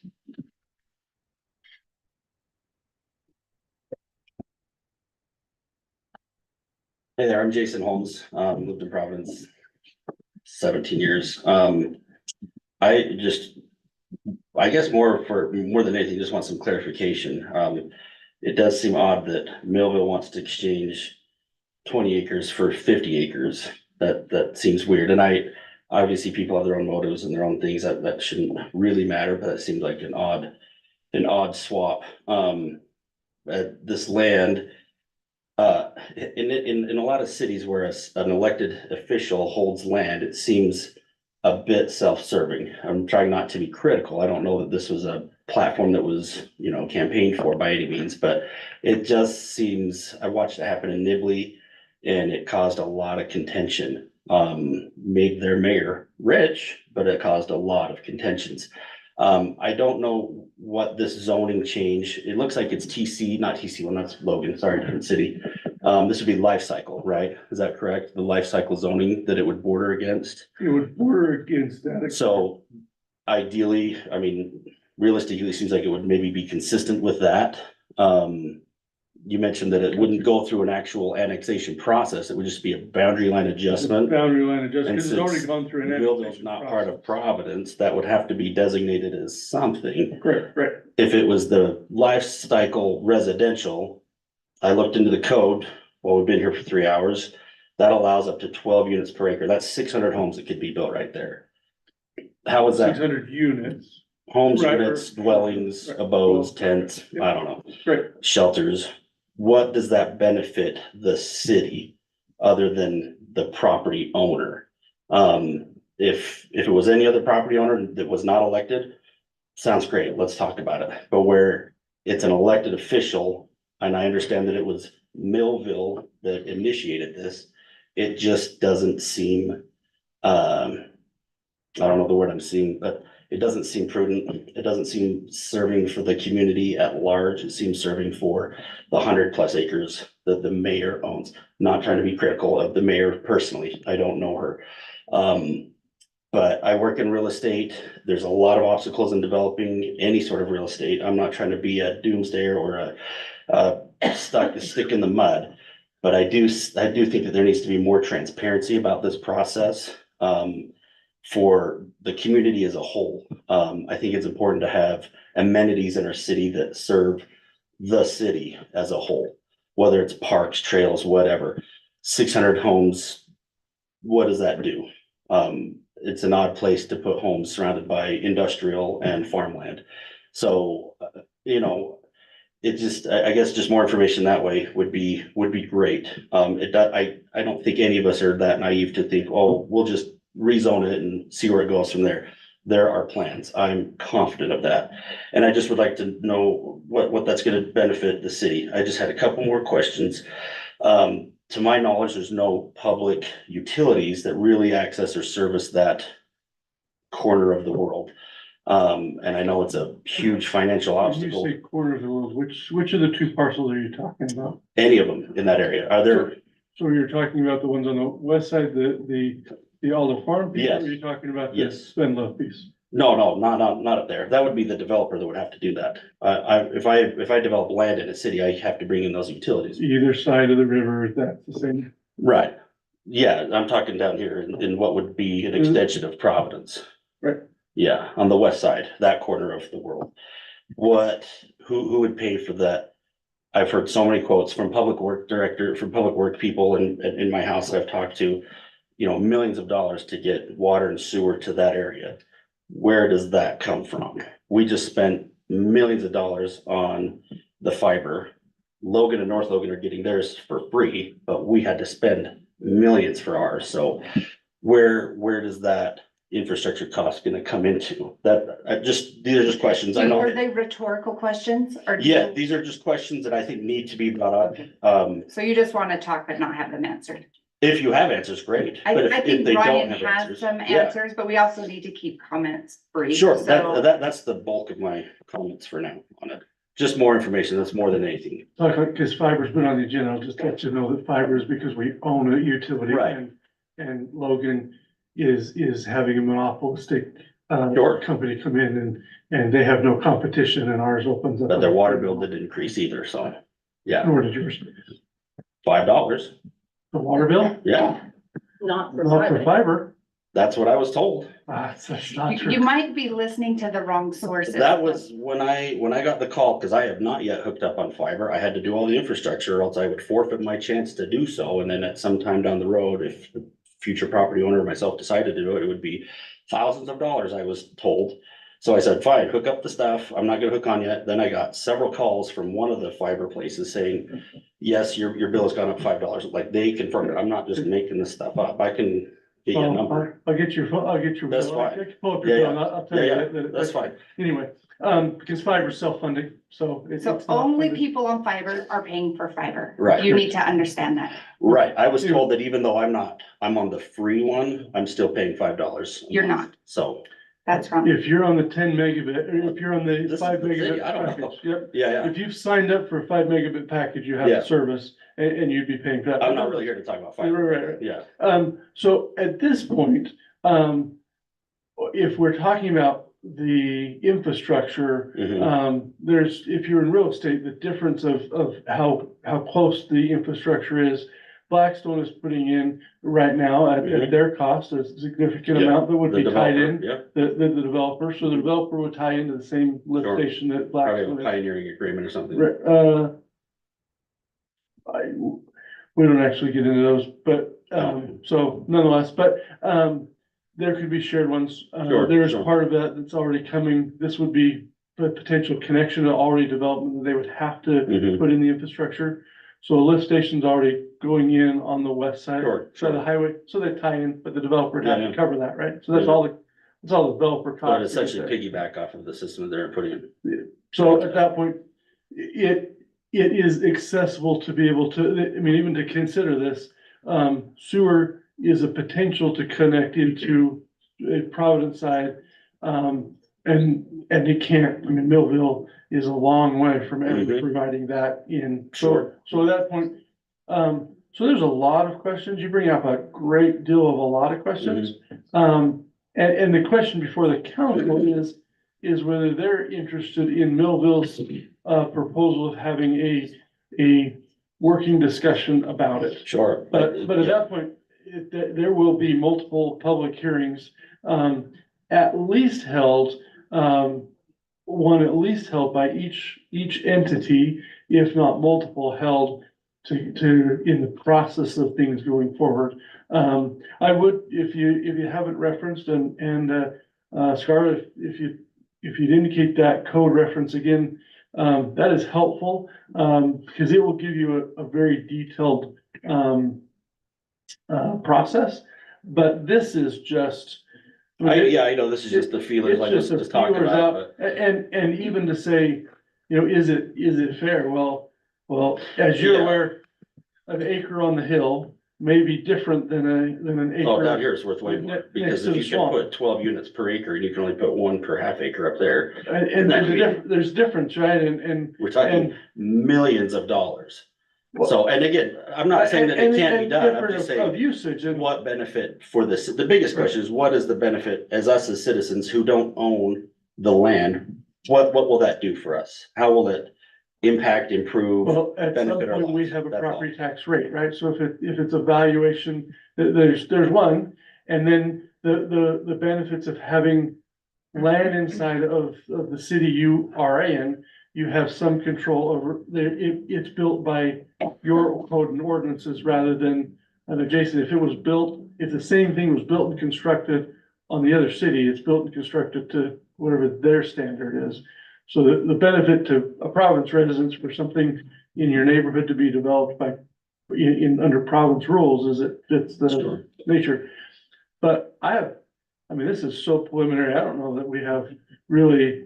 even Not a guess on official, some I'm of sure. that. Well, I'm and it's sure. interesting, you bring up housetops and Mr. Pierce or Pace. Pace brings up baseball field, so we can't Well, decide it's what's 100 going, acres. It what's wouldn't going to just be one put field. in there.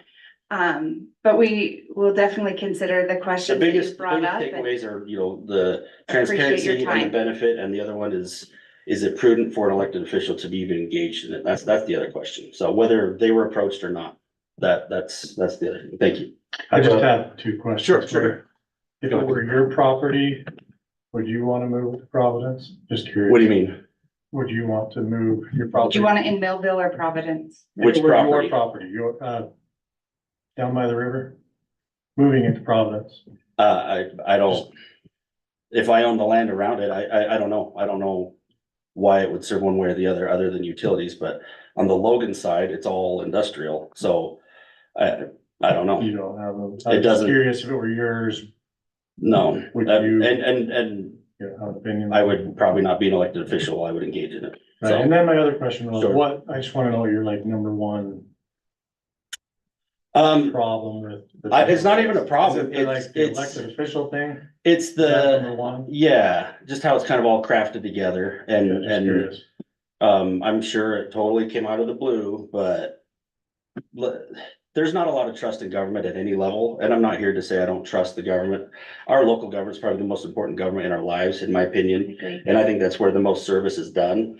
I've sat on committees, I've been a part of a lot of other committees that aren't in a government entity, but in a professional entity. And they have national and state and local boards, and the local boards are where the work gets done for sure. And that's where I appreciate that. I'm not here to say I don't ever want houses built in my city. I want to be a good citizen, a good steward of our city. I want to be a good citizen, a good neighbor. I'm also not campaigning right now. That sounded like a campaign speech. I do think, that anything that is done for the city should be done for the benefit of the city, especially when it's something of this magnitude. Rumors aside, I'm not here to speculate. That can be done anytime, but it's more of what would be the purpose of this? What's the end game? We have such few acres left in our city, boundaries that aren't car washes or houses. I think there's a need to preserve that for future commercial entity or commercial, instead of seeing my property taxes go up, I'd rather see businesses go in for sure, especially where that doesn't touch any other houses. So, it's just more of a discussion, and I'm happy to sit on any boards or any other discussions. I'm not trying to be a stick in the mud about it. I just want more transparency, more, I think you guys are going about this the right way. You're not making any decisions tonight per se. It's just more, let's get a committee together and start talking with the other city. But to answer your question, I couldn't say one way or the other what I would want it to be done with until I had a master plan to present. So. Thank That's you. it. Thank you. Can I make one more? Very briefly, we're getting late. Hey, I'm feeling it too. I meant to add that You have to state your name again, sorry. Kendall Pace. I wanted to add that on the subcommittee, to make the proposal or suggestion that we add 2 residents on that along with the 2 council members. And I believe Ryan was proposed to be on that committee as well as subcommittee, and then Scarlett, yeah. But the issue is transparency. I think 2 residents on there would help eliminate that concern that it's not being transparent, that these negotiations or not negotiations, but these decisions are being made under the shadow somewhere, and all of a sudden it pops up at the last minute and everybody has to react to it. But we had two citizens that are part of that too. They're not voting members by any means, just liaisons or somebody that can kind of watchdog it. And I would volunteer for that myself, and then we could add another person to it as well. I think that'd be a great addition to eliminate that idea that we're not transparent as a city. And make it more visible what's going on, what's being discussed and talked about. But that I'll leave you. And it wasn't a ballpark that I referenced. It was a stadium that was not referenced by me, but it was in the newspaper, and it was also the mayor herself mentioned about a year or so ago that was a possibility. So that's why Right. the whole stadium thing was what I was talking about. Thank you. Thanks. Well, and our intent is to be transparent. Sure. And we sit on this council because we we have the best intentions for the city. As does the mayor, I believe. And, you know, it's interesting, the comment was brought up that it looks to be in Providence favor. But then, you know, on the same side of the coin is, but why would Providence do this? Well, I think that we need to dance with Millville and find out, you know, why these landowners want change and what's best for us and what's best for them. So let's, this isn't an action item, so it's just a discussion. So Ryan, what's the best way to come up with a subcommittee? And we haven't done it for a while. I think you just, as a group, you can select out of the five of you, if you have volunteers. I think you had one volunteer down on this side. Hasn't probably been on some subcommittees, and if you have any interested. Great, Jeff. Yeah, you have two interested ones on the ends there Great. Well, and the two of you have, you know, are, you know, newer to the council, and I think that that's good for perception as well, you know, that it's not like any kind of good old boy deal, because I really feel like it's not maybe what some people perceive.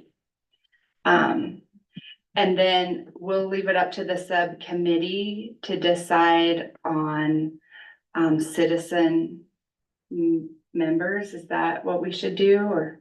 I think that's fine that we build that. I think we want to be able to visit with Millville, at least to understand what some of their concerns. They will discuss the same kind of item and proposal. I don't know what's coming out of there, so. Right, because their council will say, well, this really looks to favor Providence, you know, but then the spend loves might be there saying, but we want in Millville and it will cost us less for our utilities if we're in Millville because we don't have to pump or whatever it might be. But the subcommittee's got to figure it out. Yeah, I think at this point, to establish here, two members, and with the volunteers and we take this back. We've had, our Park Recreation Committee has had, members of the public on it. We've had other subcommittees, that have done that. But I think at this point, I would probably say, let's have the four of us, if that fits to the council, and maybe you have a thumbs up vote. But at that point, it looks like we have David and Jeff, and that would put Scarlett and I as the four official representatives from this body. And then we can always take in, I mean, that's something, you know, if we meet with Millville and they say, hey, go ahead and invite representatives, they may be opposed, and we want to make sure that it's respectful of the proposal that's been asked at this point, but I think we could certainly meet and go through that proposal and say, hey, you know, if there are, and maybe we recommend, they'll put a member of their public on if they have that. If that's what means. Sometimes it's nice to come with a balanced group so that both sides Right. feel balanced. If we show up with a mob and they have Three a few, people. then that might offset the balance. I think we want to respect that give and take and dance, as you called it. I think there is a dance and a way to be respectful of that. This isn't the end. I mean, there's many steps to this. Well, and my perception with the Alder property, you know, there is going to be public perception concerns, especially since Mayor Alder controls that trust. But I feel like we will try to be even more transparent than we would be with a developer that wasn't in an elected office. I think we're going to try to like make every step transparent so that the fact that she's mayor doesn't come back to haunt us as much as possible. Well, and I don't think Mayor Alder wants to be put in any position where there's any question on her integrity and what she's doing. She doesn't want that. And right now, she's Kathleen. Oh, right. She's down there. Down there. Well, So, she's I been mean, first of all- identified as an elected official, and so I was addressing Right. that. No, I wasn't correcting you. I was Yeah, just so- commenting that, Anyway, I don't think she wants her integrity challenged. I think we, as a council, I think we're able to deal with that. The committee ought to be able to deal with that. Okay, Scarlett? I think it's important to remember, this is a fact-finding committee. We're not going to make any decisions. All we're gonna do is meet, talk about facts, talk about the different properties, what's feasible for each city. We'll bring those discussions back to you. There will be no decisions made other than. Well, yes, and two we members of better the know- council can't make a decision. Right. It's not a quorum, and that's why No. there can only be two. No, so it's truly a fact finder. Yeah, come to the mic in case people are listening. The fact finding part is really important, because I've heard in a couple different realms now that the Spenlow property might not be able to sewer without pumps. I don't think that's necessarily true, hence the fact finding part of this puzzle. There's a lot of sewer aspects down there that are being overlooked or not thought about because maybe it's not on our GIS or it's not obvious. don't know. There's not a manhole system in the area. But that's been alluded to a couple times. I don't know who the gentleman behind me was. I forgot his name, but long story short, I don't know that I've spoken with anybody. You kind of alluded to my title directly, but I haven't spoken with anybody about the Alder property yet because I didn't really even see this coming, to be honest with you. So, but I think I like the fact finding aspect of this. And so I encourage this committee just for knowledge to be out there. Well, and when Millville reaches out to shake our hand, we want to shake their hands because we haven't always had a great, we've always liked them. We'll just say that. Well put. Okay, so let's just give thumbs up if we're good with, Jeff and David being the subcommittee and working with Ryan and Scarlett to connect with Millville. Aye. Janelle, do you? For it. I'm in favor. Yeah, you have my blessing. Okay, and so with that, we can have Kathleen come back and lead staff reports. I can be mayor again? Well, the first thing I'd like to do is, let's have a break for like 5 minutes. Okay. Just keep in mind that as we are live streaming, to be able to have that, what you say is it's still a meeting, but taking a break, just keep in mind that the recording live streaming is present. Still goes, so we should probably make it shorter than 5 minutes.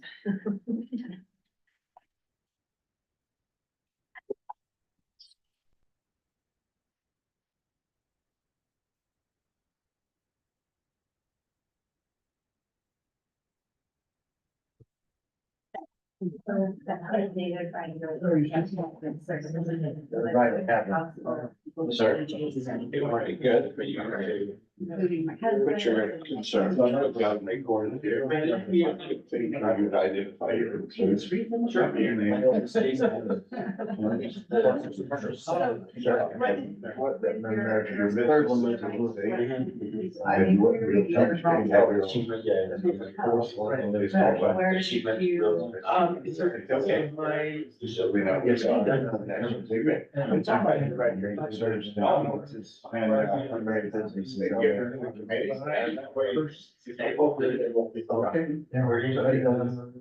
Oh, yeah. It's amazing that I give it and my orientation was been for my practice is involved in that direction. Okay. University.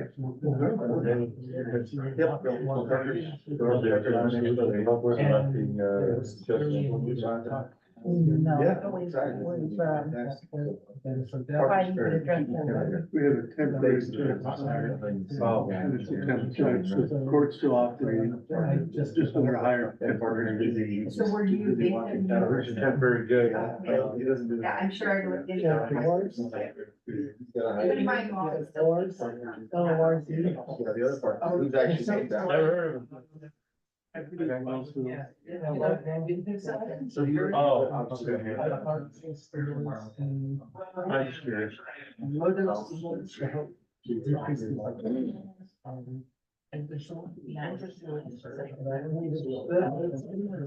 I don't think. Not staring. You were 230. Yeah. About 230 each. And really 75 south. I think, Yeah. there is a really good store. I was 16. It's that way in a while. And that clinic. Ran it. Part of it, I have shot it, but I don't think anybody has really shot. It's been on the property, for that really deep sewer in front of West Dot. Now, maybe they can't have really deep things. That will I'd be really surprised if most. a lot of, that. unleashed dogs. When it's. And the dogs are causing problems too. Yeah. Especially where the shot. School kids up there. I mean, that's not stuff that we don't know, but that sewer thing. That's dangerous situations. You know. Yep. That was, that was.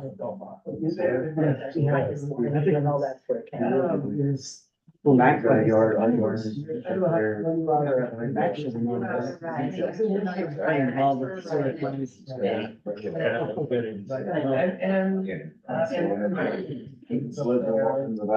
can't move that side, you know, the whole way, the whole length of that property, and it is really.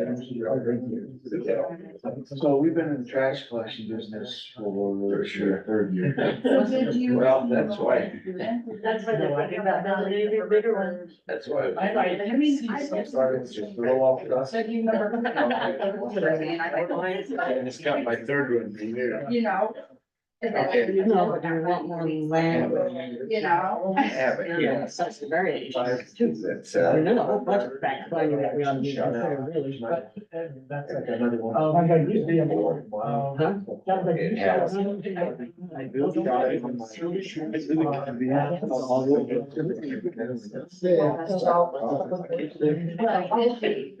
Ryan and I. That would be a problem. I just Communicated enough. Shoot through the floor. Oh, yeah. It put a hole that big around through the door. Wow. Yeah. It's a wood can. Who's worried? Well, let's wrap this thing up. I'm headed that direction, but I wasn't gonna make it if I didn't go. If I didn't go see a man about a horse. Fresh air, huh? Yes. Okay, let's start back up. I recommend it for everyone. Good. I'm ready. I'm seeing it. Good job.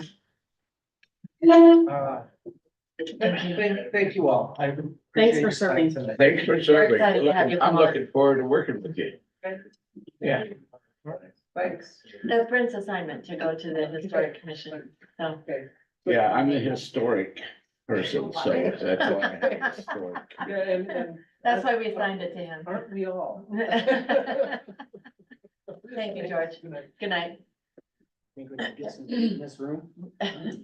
Well, we opened the window, so that'll help. They still haven't put the screens back on. Reports on some of them. There are two down in the hallway that didn't get that done. Okay, thank you everyone for letting us have a break. Next item on the agenda is to have, our staff reports. Quickly, before I do that, I handed you a paper about this Healthy Communities Roadshow that is being put on in Nibley. If you have an opportunity to register and go to that, at least for part of it, that would be good that we would support that because we're designated as a healthy city. And so please take advantage of that if you would. Register by Friday. Yes, and there's a QR code on there that you can register. That was one other thing I forgot to tell you. Okay, anyway, please try to take advantage of all the. Never mind. Okay, so let's start with. I don't think so. I think it'll be all right. People will talk loud, right? Who's the first one on the list? Fine. Hi. Two things, just for the record, next month's, city council meeting will be virtually as some of the staff members and city council will be down in St. George. And if you haven't done your state required, open and public meetings training, please do that and let me know, give me your certificate. Takes about 10 minutes tops, pretty easy. If you need the link, just let me know, I can resend it to you. You sent it to me. How about you resend it to all of us who haven't done it? Okay. That, Then it goes back to the top of the email. Instead of hidden down below. I'd like to- Speaking of the ULCT conference down in St. George, who is going? Carrie, Or what was that? the ULCT conference in St. George.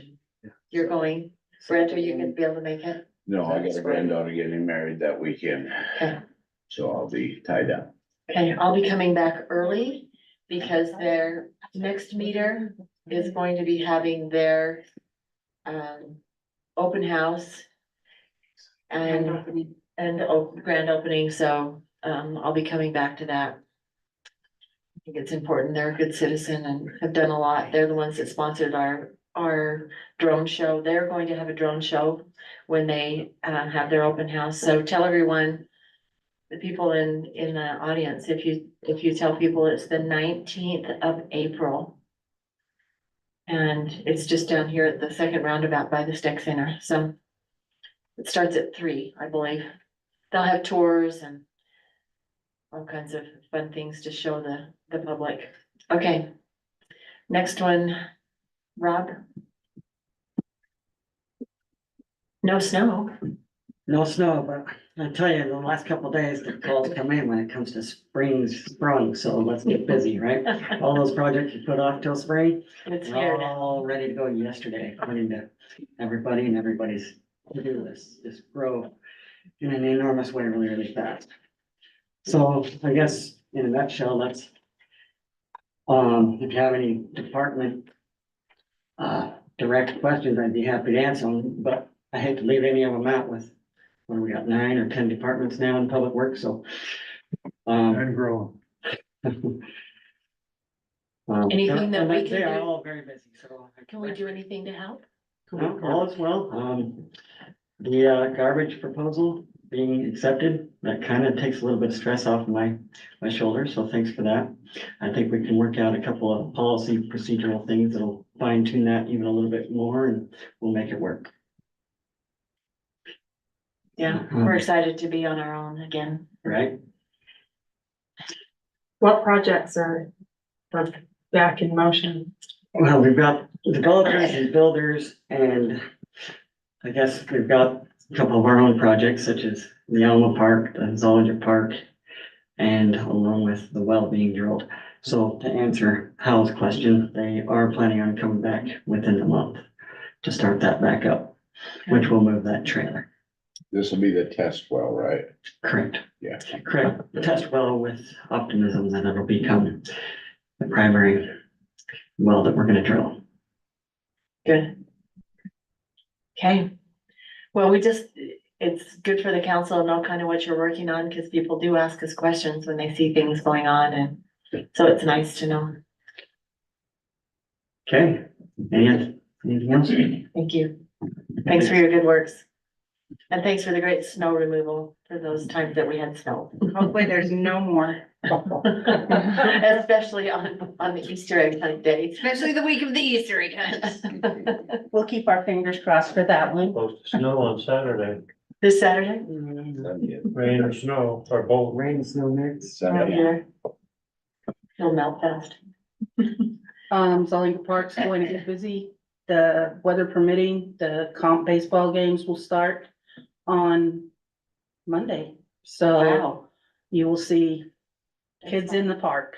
And that also means that they're working to get the restrooms and things like that, not in all parks, but down there at Zollinger. So, those things will be happening. One thing I want to make the council aware of, we do hire youth, 14 and 15-year-olds to help in our scorekeepers and with some of our umpires and things like that. And we follow the Division of Labor, child labor laws. The federal laws are more restrictive than state code. And I did some real investigating. I called Division of Work. I've been doing it for a couple of years, but I've never been able to find somebody that gave me a really good definitive answer. And I called the Division of Workforce Services today, and they directed me to one of the Division of Labor websites. And it's got a very clear statement that it shows you, it has links to all the state codes, so it kind of makes it look like they're in support of that. But you have to look at the statement, and their statement says, if a state code is less restrictive than the federal code applies. If the state code is more restrictive than the federal code, the state code applies. Utah is less restrictive. And so you may get, because we've had parents frustrated with us because we've followed the federal guideline, or not guidelines, the federal rules. And we've had parents get frustrated because state code, their kids could work a little longer. I just wanted you to be aware of that, because some of them might talk to you and say, Scarlett will not follow the state code. And I'm not. We're going to follow the federal code because it's the stricter of the two codes. So I just wanted to. What specifically? So give us an example of a question we might get. Hours. Yes.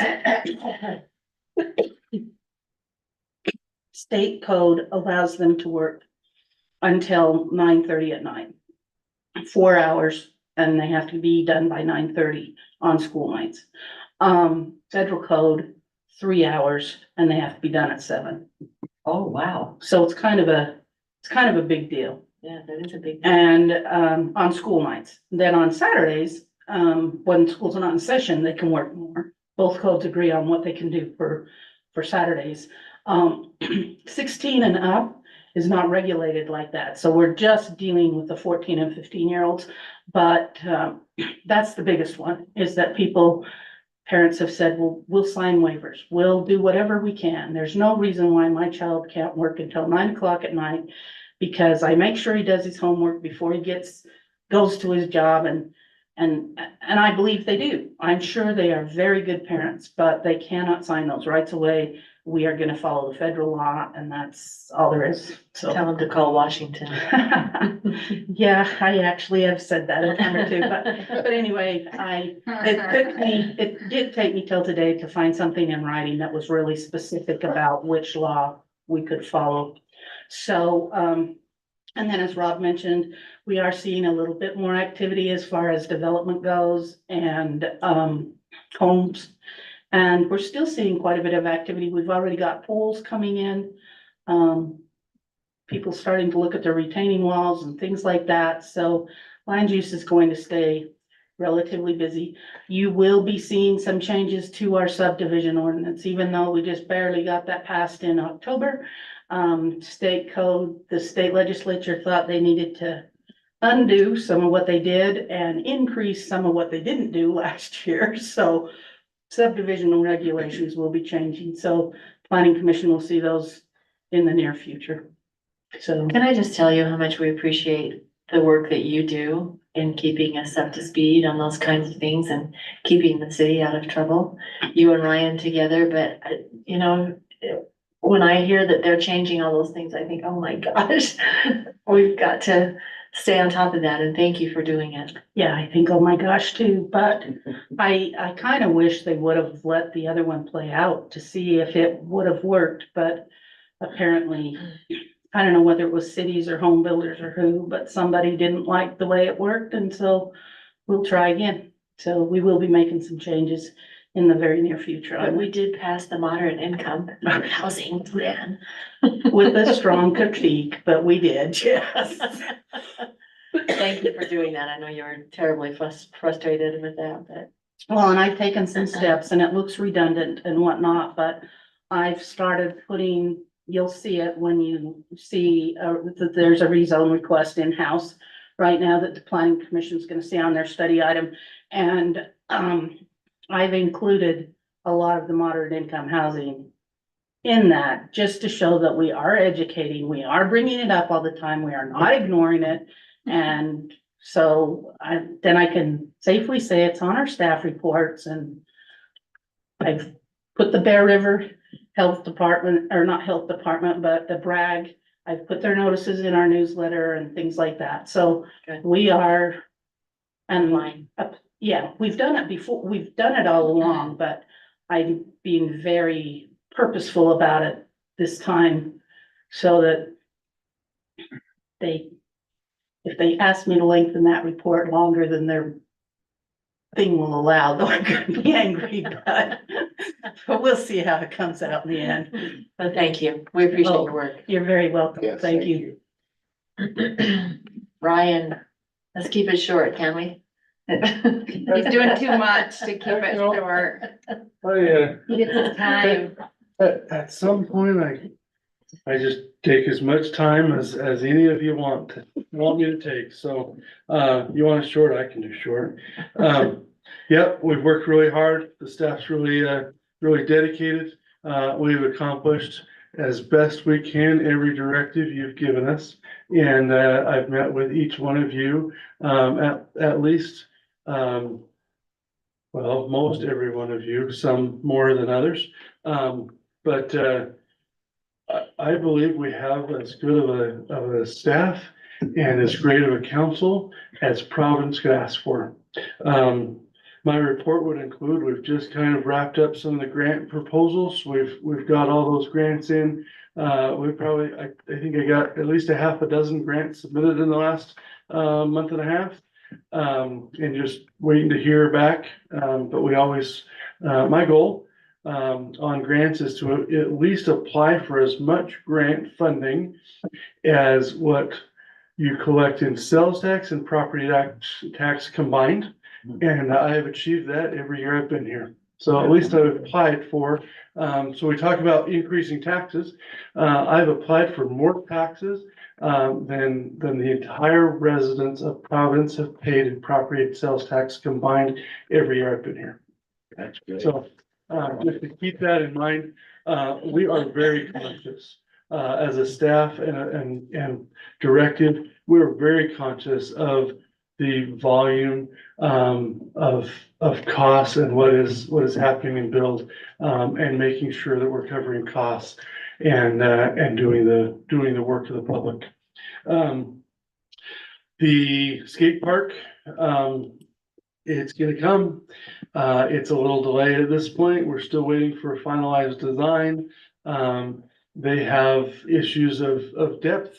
You know, they studied it to try to figure out the groundwater depth, and so we're trying to figure that out. We're certainly working on that. The pickleball courts, at this point, we're just waiting for warmer temperatures to be able to paint that and to finish those. Because we found out if you paint it when it's too cold, the wind blows the covered, Yeah. it blows the finish off of the cement. We didn't figure that. We would have known that, but somebody else expressed that they Yes, learned, yes. they just learned Someone else that. told us that. Somebody else learned that. Somebody learned that the hard way, and we're appreciative that they share, but, yeah. Let's not push it then. No, we'll paint when it's viable to paint. We have achieved it, and one thing that you'll find that I've been prepping the budget documents. And it is interesting to have gone over and to look at all the various projects we've accomplished over this last year. And as we wrap up projects and Rob's talked about that, but the volume of projects we accomplish would surprise most residents, I'll bet, if they would just see the list of the projects we accomplished and what we budgeted to accomplish and what we truly accomplished. And as we continue, we are doing a very good job at that. We just received a container. We've got our cans. When Logan said, no, we won't help you any farther. And I think, hopefully that's a hard line. If we really truly needed them, I hope they'd really be there. And I don't want to talk ill of a neighbor. But we took that and said, we can make it happen. We have, and we will. And we're appreciative of Clean Slate's opportunity. And I think that's going to be great. We've had some great successes with fiber. One thing that I would tell you, I do think it is good to see, and hopefully you have seen from the work that I provide and our leadership provides here, is being able to come with solutions and be able to get people that are contrary in opinion to be able to come with a like voice. And you saw that with Mitch tonight. A month ago, he came with a long letter of things that he wanted differently than the staff. And he left with saying, it was a perfect proposal. We still had Janelle that had some corrections to that perfect proposal, which is fine. We always love. Love to hear from I'm you. not sure it's about it. But it makes us better, and that's great. But we have a great relationship as we build that with each of the different ISPs and the different things that we do. We're committed to making good relationships as we move forward and represent Providence. Something on fiber, we will achieve by the end of the week, we will achieve providing over two subscribers. We'll have over 50% subscribed onto our network. So our take rate will be over 50% by the end of the week, which is a great thing. That puts us being able to pay for our bond, pay for a lot of our refresh rate, and really be able to be in a fairly good position as we look at the grant we got from ARPA and have used that into our operating capital. It puts us in a great position to have that move forward and a great utility that I think the residents of Providence long-term will be very proud of. It has been blood, sweat, and tears to get here, but we're seeing light at the end of the tunnel, and I think a lot of those that want it either have gotten it or will get it as we proceed. There's a lot more questions for us to answer, but getting to the stage achieves a great relief. If there's only one thing that keeps me up at night, and that's garbage, and you have certainly helped to settle that. So I hope to at least sleep next week. But I think we've made great strides in that. So anyway, we appreciate your supporting us, and I hope that we have shown that and show that we are able and willing to accomplish the goals you set forward and the directives you give. So anyway, appreciate you and appreciate the staff that we have. So if you have questions, I'm happy to take those, but apparently it's So I have successfully burned that time. Go ahead. What questions do you have? Yes, thanks, sir. Thank you.